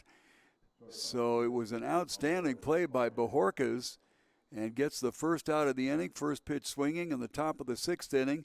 Alvaro Barnett, who got a triple and came around to score the only run so far for the Rincon Knights. That happened back in the fourth inning. Barnett got on an error in the first inning, but didn't get any farther than first base. First pitch outside for a ball. Tyler Wiltshire coming in with 18 pitches in the last inning, a total of 73 so far, has given up just the one run on the 5 hits so far in the ball game. Outside corner for a called strike, 1-1. Parker Collette is the next scheduled hitter. He got the RBI infield groundout to score Barnett from third base after his triple. Kind of an off-balance swing and misses, 1 ball and 2 strikes. Barnett came into the stadium batting .364, so his 1-for-2 night is not hurting him at all in that category. 1-2 pitch, reaches out and just dumps it towards right field, but I have been bad-mouthing Ryan Graybosch playing so shallow in right field, but in this particular case it worked out for him as the ball was lined and all he had to do was move about 5 steps to his left and pick up the out. 2 outs in the top of the sixth inning. Parker Collette up there. He is 0-for-2, but he does have that 1 RBI. 2 outs, nobody on, top of the sixth inning. Open stance for Parker. A little trouble covering that outside part of the plate. And gets a called strike out there. 0-1. Had a notion but stayed off of it. Asked the base umpire John Anderson. And he said no, he did not swing. This one lifted towards center field. Seth Nager having to drift back because he plays so shallow and he can't catch up with it. Runner rounds second and heads to third. And that will be a triple. I don't think that Seth got his glove on it. He kept drifting back and back and back and back. Now, I mentioned before that he does play very, very shallow. And I don't know, did they ring that up as an error? Let me look here. Nope, no error. Both teams had an error coming in, and they didn't rack up another one. So that's the 6th base hit, and this will bring up Wrigley McGuire. McGuire swinging at the first pitch and missing. Well, let's see if they can turn this into a run, the Rincon Knights. In the 4th inning, But that difference was that it was a leadoff triple.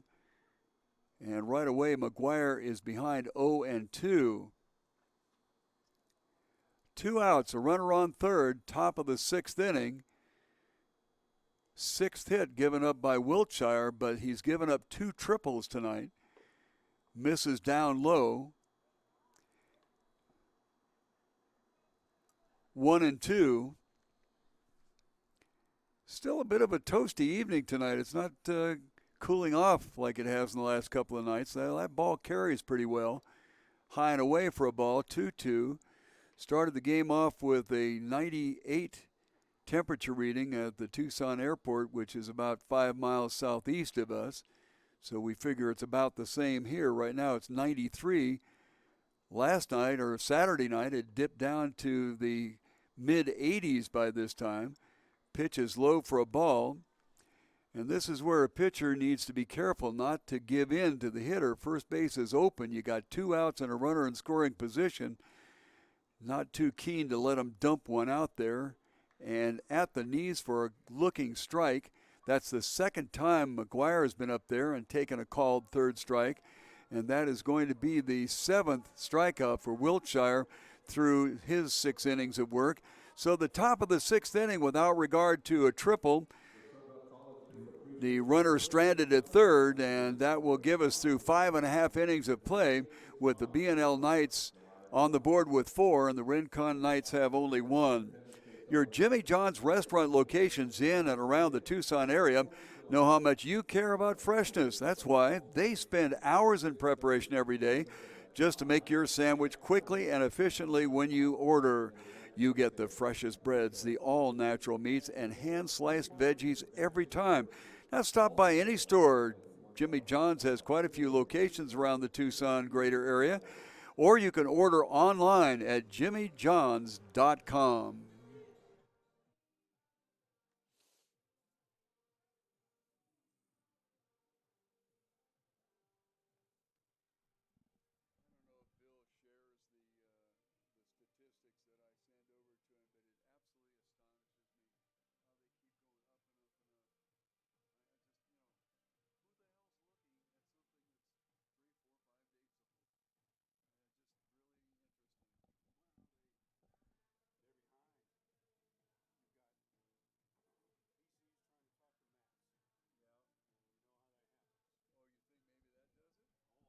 Oh, really? 6, 7, 8, 14. Let's see, 87 pitches.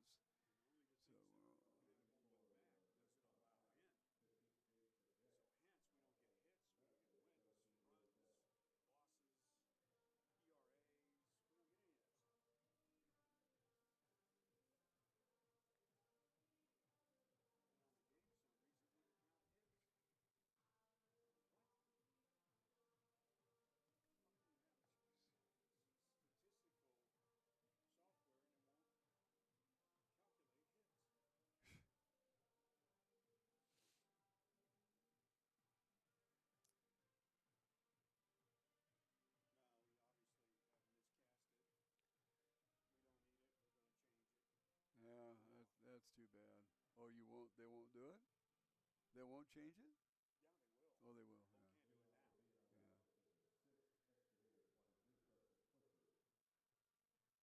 Yeah.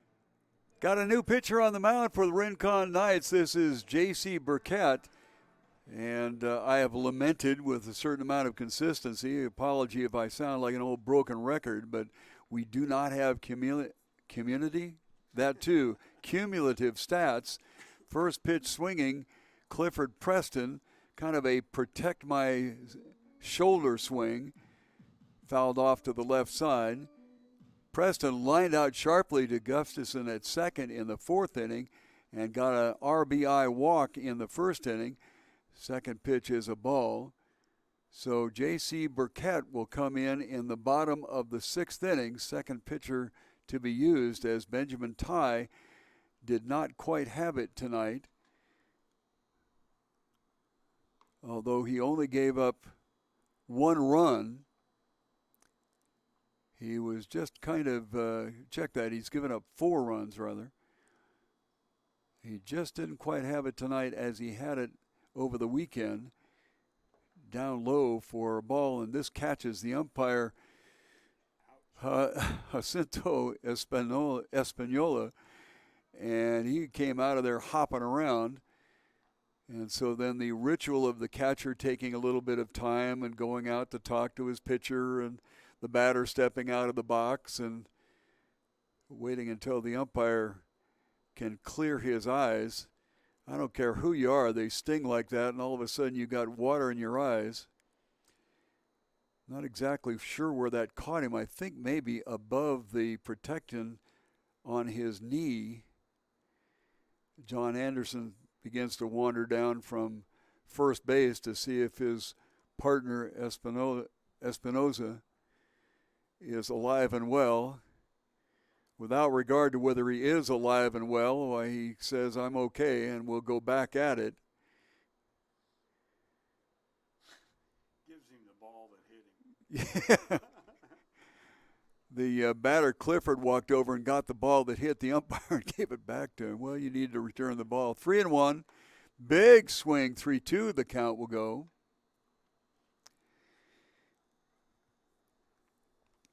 Yeah, those catchers and umpires back there take a beating sometime. John Anderson, who's out on the bases this game, outside for a walk, a leadoff walk for the new pitcher, J.C. Burkett, and that will bring up Evan Falwell. Falwell, the designated hitter, got a base hit in the 4th and came around to score. He struck out swinging in the 1st inning. We were talking about the umpire John Anderson last week was out in the south fields and took one full on in the face mask. He was scheduled to be the home plate umpire here in the Kino Stadium the next night, and he decided, I'm going to stay on the bases. I don't need to have my bell rung 2 nights in a row.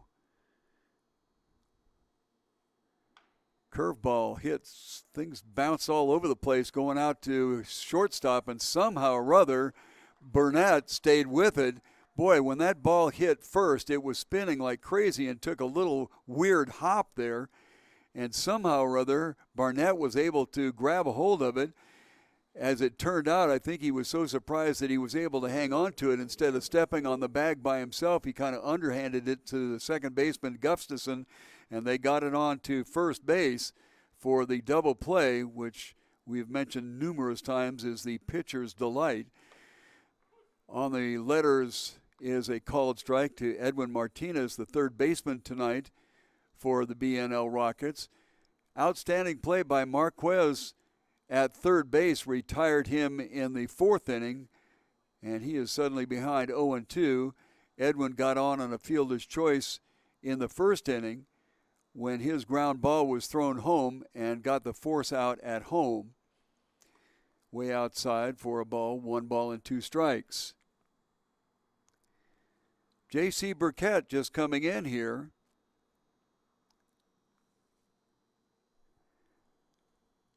Way outside, and will go even at 2-2. The starting pitcher, Benjamin Ty, threw 94 pitches through his 5 innings of work, and that's probably the reason we have Burkett out there starting the 6th inning. Inside, gets away, 3-2.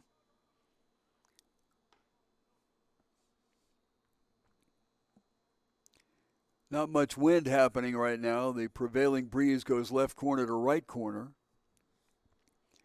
Starting off tonight, the breeze was fairly strong, but right now, barely a whisper. Martinez came into the ballgame batting .333, just a little bit high and away.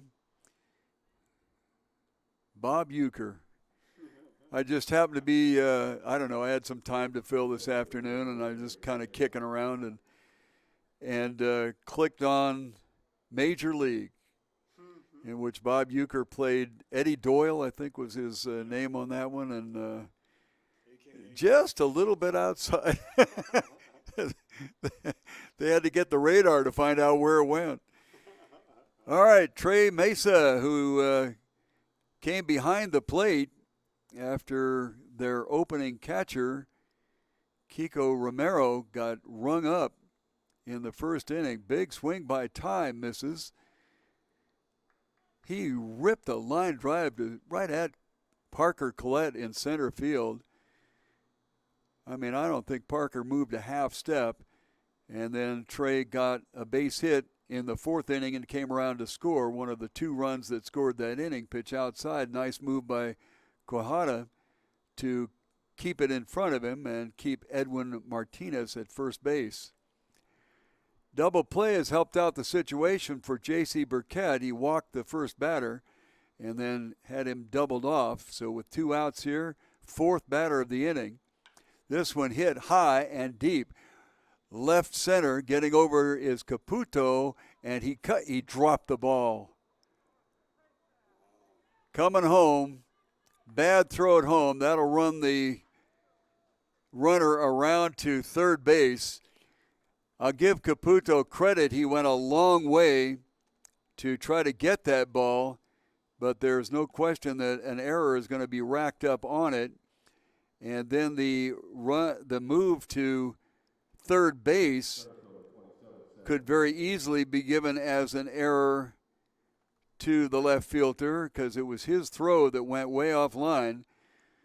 So the B&L Rockets come across with a run here, a gift run, and this one is fouled off by Seth Nager, gets into the stands behind home plate. A young mother kind of looking with great concern. Now her son is searching around for the ball. So unfortunate, Burkett was out of the inning, so that'll be an unearned run. This one lifted high to the left side, and Nager is in the hole 0-2. Boy, you hate to see that. He was there, had the glove on the ball, and dropped it. I will say he went a long way to get there, but efficiency in the outfield is a lot more necessary than going a long way. 0-2, the next one fouled off to the left side. We're in the bottom of the 6th inning, 5-1 in favor of the B&L Rockets. An unearned run here in the bottom of the 6th. 0-2, changeup, right center field. Coming on hard is Nieto, and he grabs the ball for the out. So pretty good first step jump on the ball headed to right field, and that will be the 3rd out. But unfortunately for the Rincon Knights, B&L Rockets push 1 across on the error, and after 6 full innings of play, it is B&L 5 and Rincon 1. The Best Western Tucson International Airport Hotel and Suites features spacious guest rooms and 2-room suites with an upscale contemporary decor. Guest room amenities include complimentary internet, refrigerator, coffee maker, and in-room safe. And you can watch premium cable channels on a 42-inch flat-screen TV. Many rooms have patio doors opening to a tranquil courtyard. A best place to stay is Best Western Tucson International Hotel and Suites.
To the top of the 7th inning, a pitching change.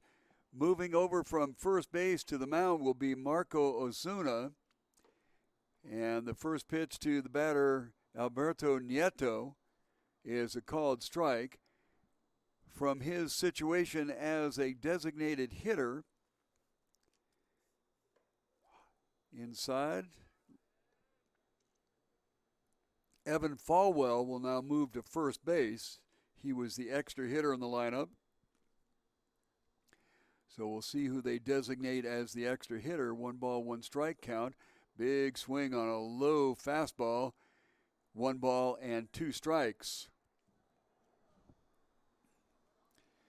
Nieto has a couple of base hits, but he hasn't gotten any farther than second base. He did that in the 2nd inning. Then he got a base hit and stayed on first base in the 4th inning.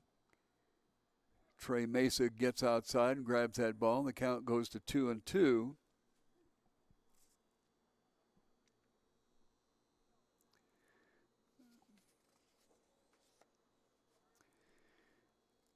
Nieto 5 for 20 here in the stadium. Next pitch is down low, and the count will go to 3-2.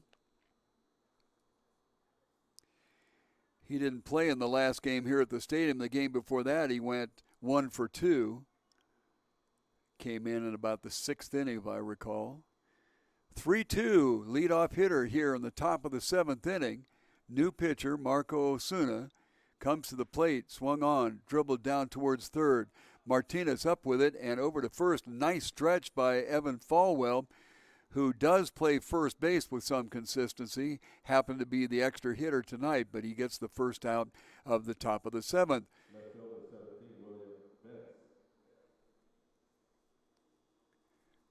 Stepping in the pinch hitter role here after Peyton Caputo went 0 for 2 with 2 strikeouts is number 17. This is William Bess.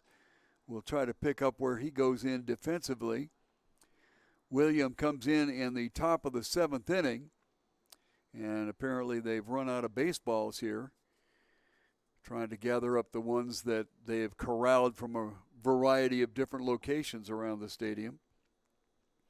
You don't keep the balls in this particular outfit because they're expensive.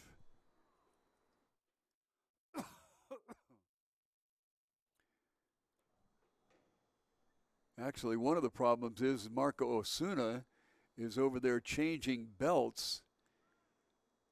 I don't know whether he popped the buckle or something came loose, but he's over at the top step of the dugout and threading a new belt through things as the home plate umpire, Jacinto Espinoza, is kind of encouraging him to move along. That's one of the things that they have in this league. They try to keep things moving.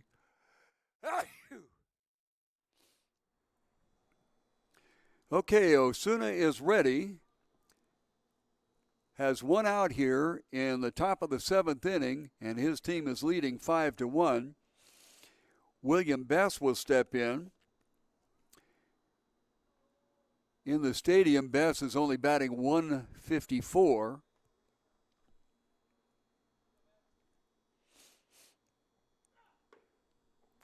Big grunt out of Osuna trying to get a fastball in the outside corner and misses.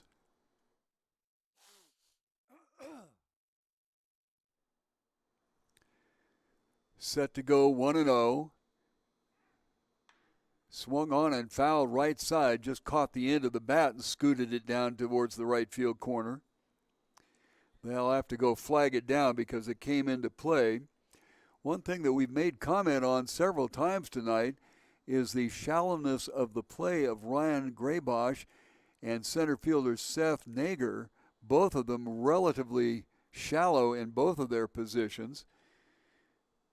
Even with the right-hand hitting Bess, the left fielder Mario Corrales is kind of swung over to left center. So we'll see how that works for them. A couple of triples have carried over the heads of the shallow outfielders. Pitch inside corner for a called strike. Gets a little bit of a pushback from the dugout on the Rincon side. but that's not going to change anything. 1-2. Osuna 1-2. Big swing on a high strike, misses it. Second out. First strikeout for Osuna. Tyler Wiltshire, who went through 6 full innings of play, got 7 strikeouts.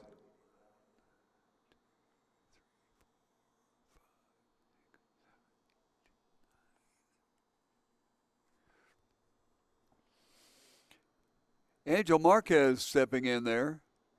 First pitch swinging for a strike.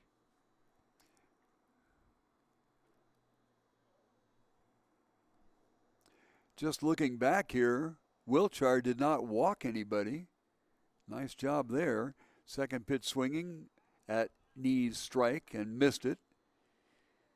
Marquez struck out looking in the second inning, grounded out to the second baseman Sanders in the 5th. 0-2 pitch, down low for a ball, 1-2. On deck hitter is Quijada, the catcher, who has struck out looking twice. 1 ball, 2 strikes. He got him. Okay, called strike on the outside corner. Took him a while to ring it up. So 2 strikeouts in a row here in the top of the 7th inning. Nothing across for the Rincon Knights, as they are 1 run and 6 hits through their 7 at-bats. And after 6.5 innings of play, it is the Rincon Knights 5, the BNL Rockets 5, the Rincon Knights 1. Firestone Complete Auto Care is your go-to tire store in the greater Tucson area. Find the right tires online or in the store. There are 5 locations. Pick the one closest to you in the 2400 block of North 1st, 3501 East Broadway, 290 West Wetmore Road, 4500 East Speedway, or 7950 East Sunrise. Anywhere you go for Firestone Complete Auto Care, you will not, I say you will not be disappointed.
Bottom of the 7th inning, at the bottom of the order is Mario Corrales. He's the left fielder tonight. He walked and got thrown out trying to steal, then struck out in the 4th inning.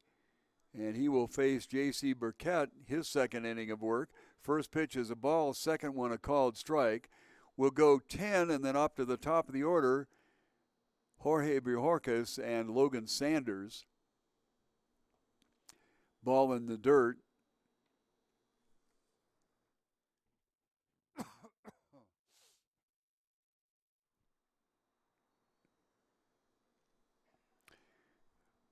Burkett rocks and fires, throws an off-speed pitch that fooled Corrales. He kind of stepped back and swung at the same time. 2 balls and 2 strikes.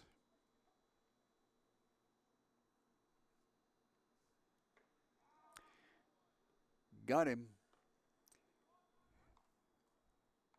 First strikeout for Burkett, and that will bring the top of the order, Jorge Bajorquez, the shortstop. He led things off with a double and came around to score the first of 2 runs for the BNL Rockets in the 2nd inning. They also scored 2 in the 4th, And now we are in the bottom of the seventh inning. First pitch strike to Bojorquez is a strike. He is 2 for 3. He got another base hit in the fifth inning. This pitch outside, 1-1.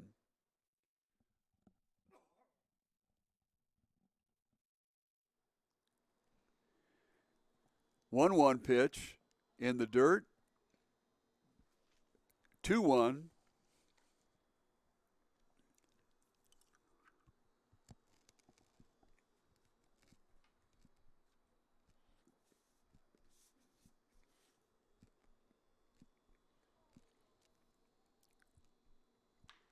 Hit out towards the shortstop. Barnett fumbles it, but it was hit pretty hard. He comes up with a throw, and the first baseman, McGuire, could not pick it up on the low end of it. And I'm going to guess that will chalk up an error to the shortstop. Not only did he bobble it, but he threw it low to first base. And McGuire was unable to come up with it. So second error for the Rincon Knights. 1 run, 6 hits, and 2 errors up to this point. Logan Sanders, who had a sacrifice moving the runner around in the fifth inning, grounded out to Barnett in the third and got a base hit and came around to score in the first inning.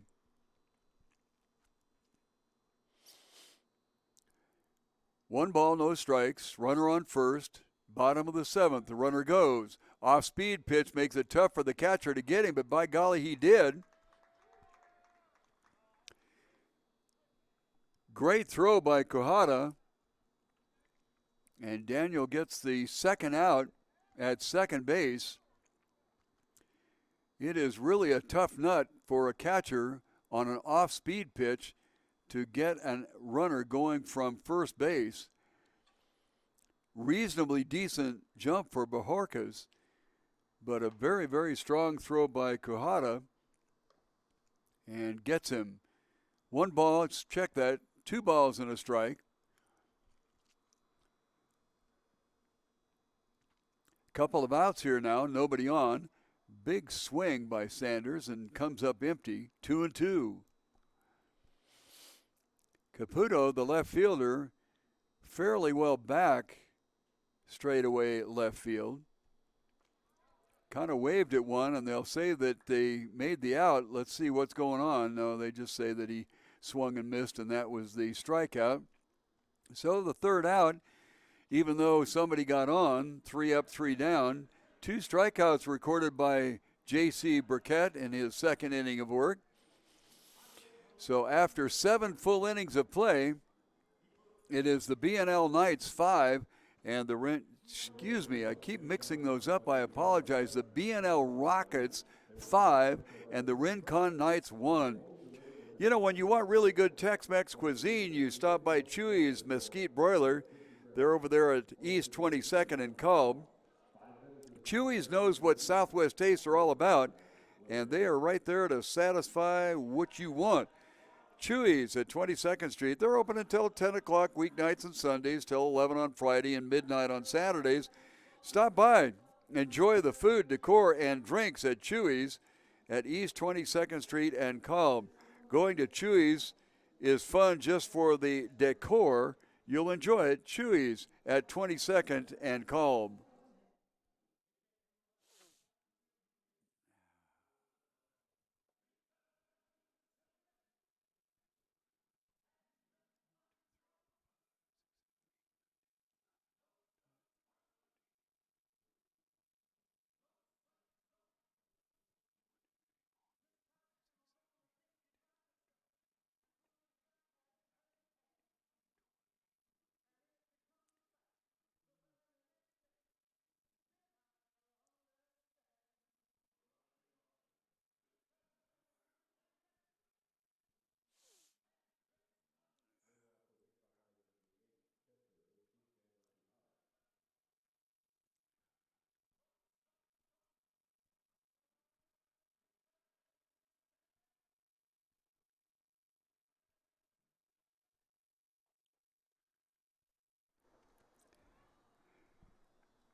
To the top of the 8th inning.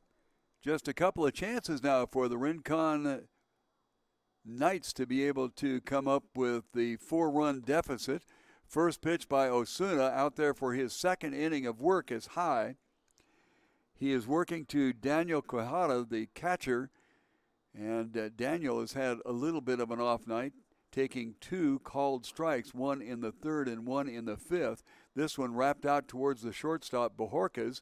Bojorquez low to first base, but dug out by Evan Falwell. And that will be the first out of the top of the 8th inning.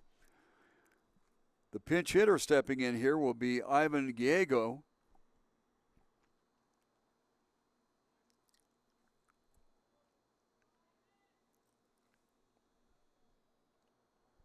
So the top of the 8th inning, Gallego comes into the stadium appearances here, batting .500. He went 2 for 4 in the game on the 22nd, and then way back on the 17th, he also went 2 for 4. So Emilio Gonzalez will sit down, and Ivan Gallego will be up there. Gonzalez did get a double in the 5th inning, grounded out to second baseman in the 3rd. Outside corner for a called strike. Top of the 8th inning, B&L Rockets 5-1 over the Rincon Knights. 1 out. Comes to the plate. Off-speed pitch fouled off the end of the bat over towards the Rincon dugout. And the count will go to 0-2. Marco Osuna has 2 strikeouts. Got those consecutively in the 7th inning when he came in. He's retired 4 batters that he's faced. Little chin music there, 1 and 2.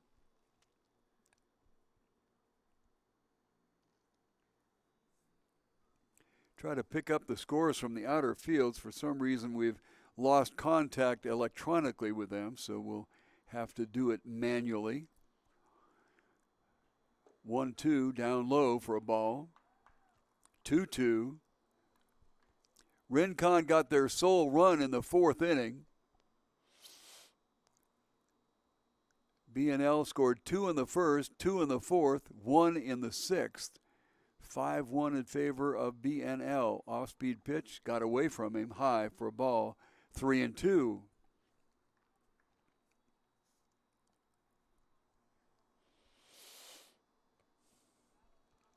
Between innings here, we'll try to recontact with the outside area. Out, down, and away after being ahead 0-2.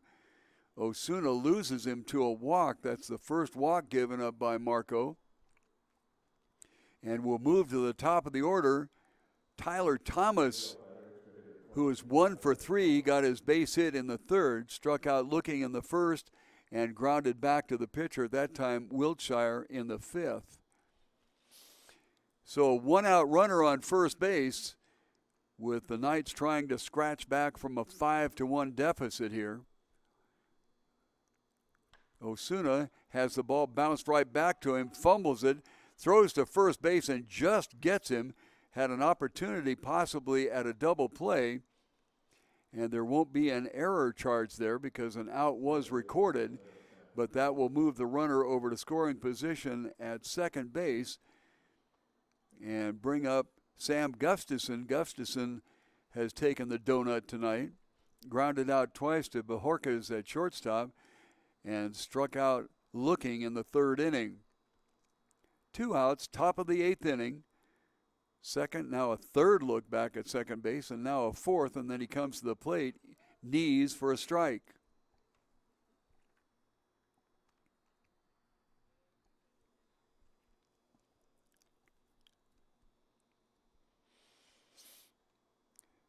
Oh, 1 pitch. This one lifted into left field, and it'll drop for a base hit. They're going to, well, they will hold the runner up there, and wisely so, because the cutoff man then was able to look Gustafson back to first base. 1st and 3rd we'll have now, and that will bring up Alvaro Barnett. Barnett led off the fourth inning with a triple and came around to score. That's the only run that Rincon has been able to push across. Last time up for Barnett, he really sliced a line drive right at the right fielder, Graybosch, who didn't even have to move a muscle and caught it. Calls timeout and steps out. First and third, top of the eighth inning. Couple of outs here. Second inning of work for Marco Osuna. Struck out the last two to face him in the seventh. This one lifted high on the right side. Back to find it, Sanders, but the right fielder, rightly so, comes in and calls him off. Ryan Graybosch grabs it, and that will be the third out of the inning. And once again, nothing across for Rincon, so they'll have to do it all in the top of the ninth inning. Elite Sporting Goods is a store specializing in equipment uniforms for all sports. They also do school uniforms as well. And, hey, if you got a company and have any kind of printing that you need to have done, check them out. They have a full range of services, including silk screening, embroidery, heat press, custom printing, banners, and a whole lot more. Elite Sporting Goods is over there on South Campbell at 3640. Stop by, call, or find them on the web. Elite Sporting Goods.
First pitch swinging is Marco Osuna, who shifted from his first base position to the pitching mound. And the first pitch he fouls off Jacinto Espinosa's mask, and he is the umpire. John Anderson, the other umpire. Marco looking at the second pitch. Outside corner for a called strike, down 0-2. Marco got a walk in the first inning. Then he's grounded out to Marquez at third and grounded out to Barnett at short. In the eighth inning here, this one lifted into left field and it will drop. So an 0-2 pitch is left out there to be able to hit.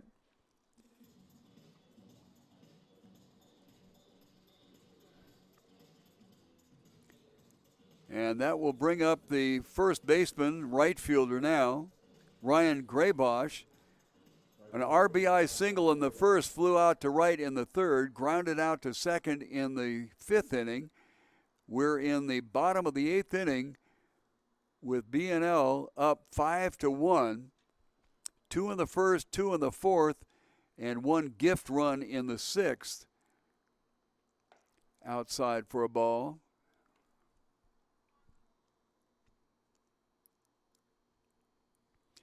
Time running out on Rincon. They're going to have to be very busy in the top of the ninth inning to keep this thing going. Get you some scores from the outlying fields. Quick move to first base by J.C. Burkett. Does not catch Osuna napping. Burkett came in the sixth inning, gave up 1 run there.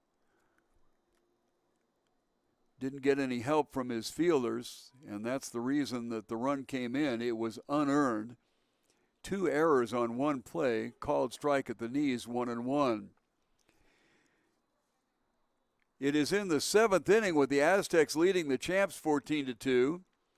And Cochise Stars, who just wriggled their way into second place, risk of losing it in the 9th inning. They are behind 5-0 inside for a ball. 2-1 goes the count. Graybosch came into the ball game batting .333.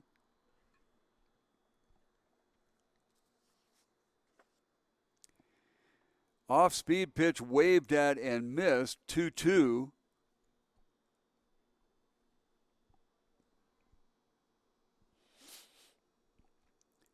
Graybosch went 1 for 4 in that game over the weekend.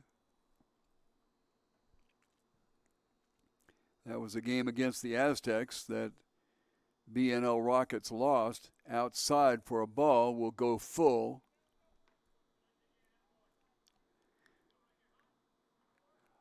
Unlikely leading 5-1 that they'll set the runner in motion. 3-2 count, nobody out. Burkett takes a long look at first base, comes set to the plate, runner stays, ball down low, and that will be a walk. Runners on first and second now. Burkett's first walk in his 3rd inning of work now. As I mentioned, he's been moving along pretty well, but unfortunately a little bit of porousness in the outfield. Well, actually behind him at shortstop also. 2 errors have been committed behind him, as the Knights are 1 run, 7 hits, and 3 errors. Down Main Street for a called strike. Preston Clifford stepping in there. He's the extra hitter tonight. Mentioned several times that in this league we do have 10 hitters. He got a walk in the first inning and got an RBI out of it because the bases were loaded. Lined out to Gustafson. This one gets down to swipe it out towards shortstop, and he, from his backside, Burnett throws it to Gustafson, who tries to get the runner at first. I don't know whether they're going to chalk that up as a base hit or not. Not sure that he needed to go down to get a hold of it. Well, they are going to give it a base hit, and that's going to load him up. Over to third base is Osuna. Moving down to second will be Graybosch. Preston Clifford on first. And the hitter is the extra hitter, although now he is at first base. Big swing and a miss. Evan Falwell struck out swinging in the first inning. Got a base hit and came around to score one of 2 runs in the 4th inning, and then hit into a 6-4-3 double play. That was back in the 6th inning. Infield is in. They can ill afford to give away any more runs. Down low, nice stop by Quijada. 1-1 count. Rincon down by 4. Certainly a mountain to climb in the top of the 9th, but it would be an even taller mountain to get anything more than that. Inside, missed, 2-1.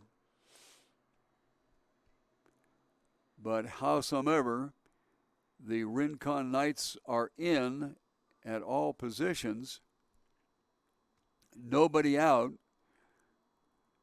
So this is kind of an important out here if they can get it. This one sliced foul. Right side, 2-2 the count.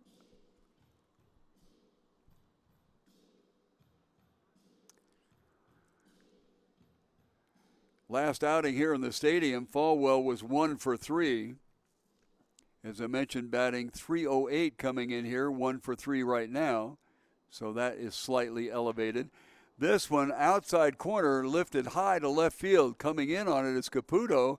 He grabs it and throws to the plate, and there's no advance.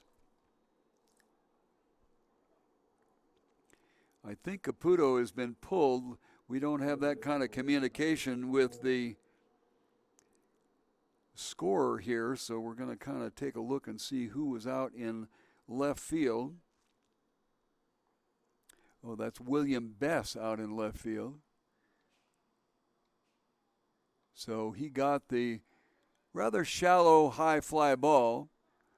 First out of the inning. Bases are still loaded. However, that takes a little bit of pressure off the infield. Got a pinch hitter up here right now. High and away. And the pinch hitter is Tyson Coleman. Looks at the first pitch as a ball. This one lifted high on the infield. Moving up at first base is McGuire, and he catches it for the out. So a pop out to the first baseman, and that probably is going to go a long way to helping Burkett get out of this inning without giving up a run, without regard to the fact that he gave up a hit, a walk, and another hit to load up the bases. William Bess's arm in left field certainly helped things out there, holding the runner at third and no advance. And the batter will be Trey Mesa. Mesa got on an error, that double error by the left fielder. First pitch to him is at the knees for a called strike. That resulted in that run in the sixth inning. Trey also got a base hit and came around to score in the fourth inning and just tore the cover off the ball. Straight line drive to center field, outside corner for a called strike on an expanded strike zone. Anyway, Mesa just tore the daylights out of that ball, but hit it right at Parker Collette in center field. 0-2 count, so Burkett a whisker away from getting out of this thing, and they called strike three, as instead of a waste pitch, he went ahead and went for the kill and got it. Bottom of the eighth inning, nothing across without regard to the fact that there were bases loaded. So at the end of 8 full innings of play, it is BNL 5 and Rincon 1, with Rincon's last chance coming up here in the ninth inning. You know, it absolutely has to be Kino Veterans Memorial Stadium for the 4th of July. I don't care where you are. You live in Minnesota, you live in Wisconsin, get on a doggone plane and come out here. Listen to this, a spectacular fireworks show following an all-star game, 7 innings, that starts at 6:30. Gates will open at 5 to dollar hot dogs, giveaways, a kids zone with games, music, and more fun. All of that for just $4 smackers, $4. And if you get advance tickets, you'll get free parking. Now, you can buy the advance tickets either here at the stadium the next time you come around for a ball game, or you can buy them at Pizza Hut, Food City, or the Cactus Bowling Alley. Kino Stadium, 4th of July. Gates open at 5. Game starts at 6:30. We'll probably pop off the fireworks somewhere around 9 o'clock. Kino Veterans Memorial Stadium, 4th of July extravaganza. Be there or be square. Oh, I'm sorry. Get carried away.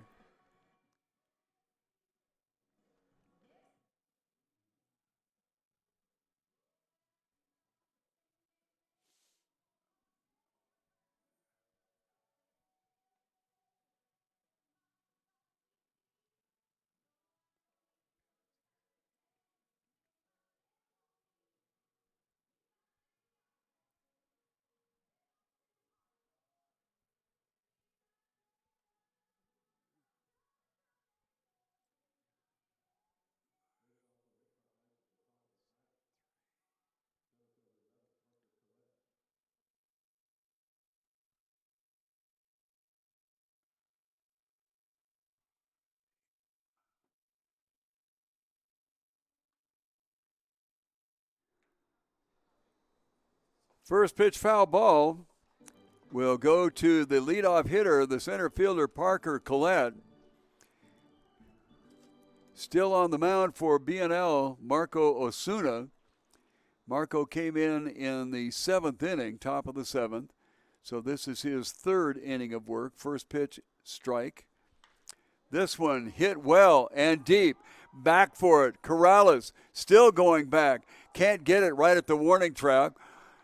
Collette turns second and heads for third. You don't want to make the first out at third, and he did not.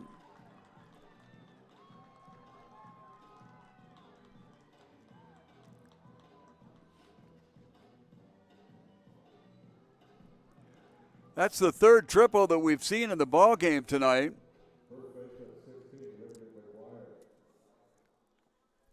Two of them by the Rincon Knights. The last time they got a triple to lead things off, they scored. That was in the fourth inning. Wrigley McGuire looks at the first pitch high and outside. The last two times he's been up there, he has struck out looking. In the first inning, he belted a line drive, but once again, right at a player. This one off speed, down low, swung and missed. Jorge Bojorquez, the shortstop, was the one that was standing in the way of the line drive in the second. 1 ball and 1 strike. This one fouled back to the screen, 1-2.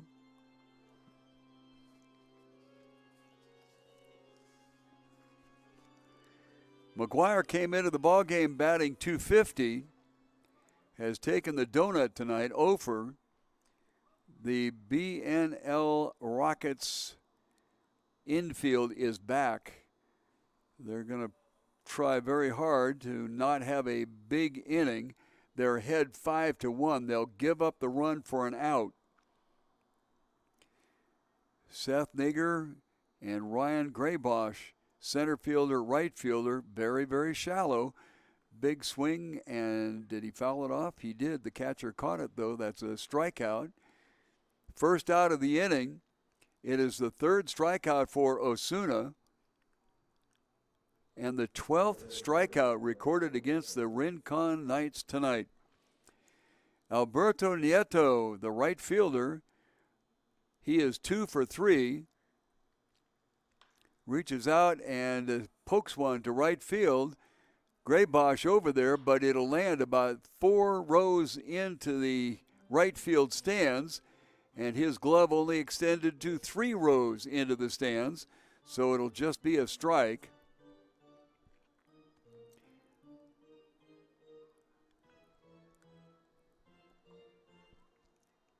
Top of the 9th inning, Rincon needs to make up 4. They got a runner at third and 1 out. They need base runners, base runners, base runners. Nieto has been on 2 out of the 3 times that he's been up there. This one fouled off to the right side, just barely makes it over the screen. And the right fielder for Rincon is in the hole, 0-2.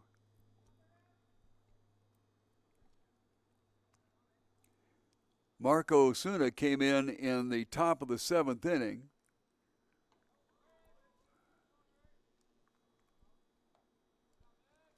One ball and 2 strikes. Osuna picked up for Tyler Whitshire, who struck out 9 in his 6 innings of work, gave up 1 run. That was on a triple and an infield out.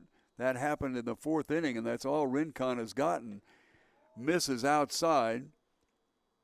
For the second batter in a row, we'll square it up at 2. The left fielder, Mario Corrales, has kind of swung into left center field. The center fielder, Nager, is shallow and towards the right center field side. Pitch high and away, and will go full. In right field, Ryan Graybosch is shallow and shading towards the right field line. Now, they got burned on it in the 4th inning when a triple carried over Nager's head in center field. But that didn't seem to deter them. This one fouled off to the right side and will go to the 7th pitch of the at-bat with the count 3-2.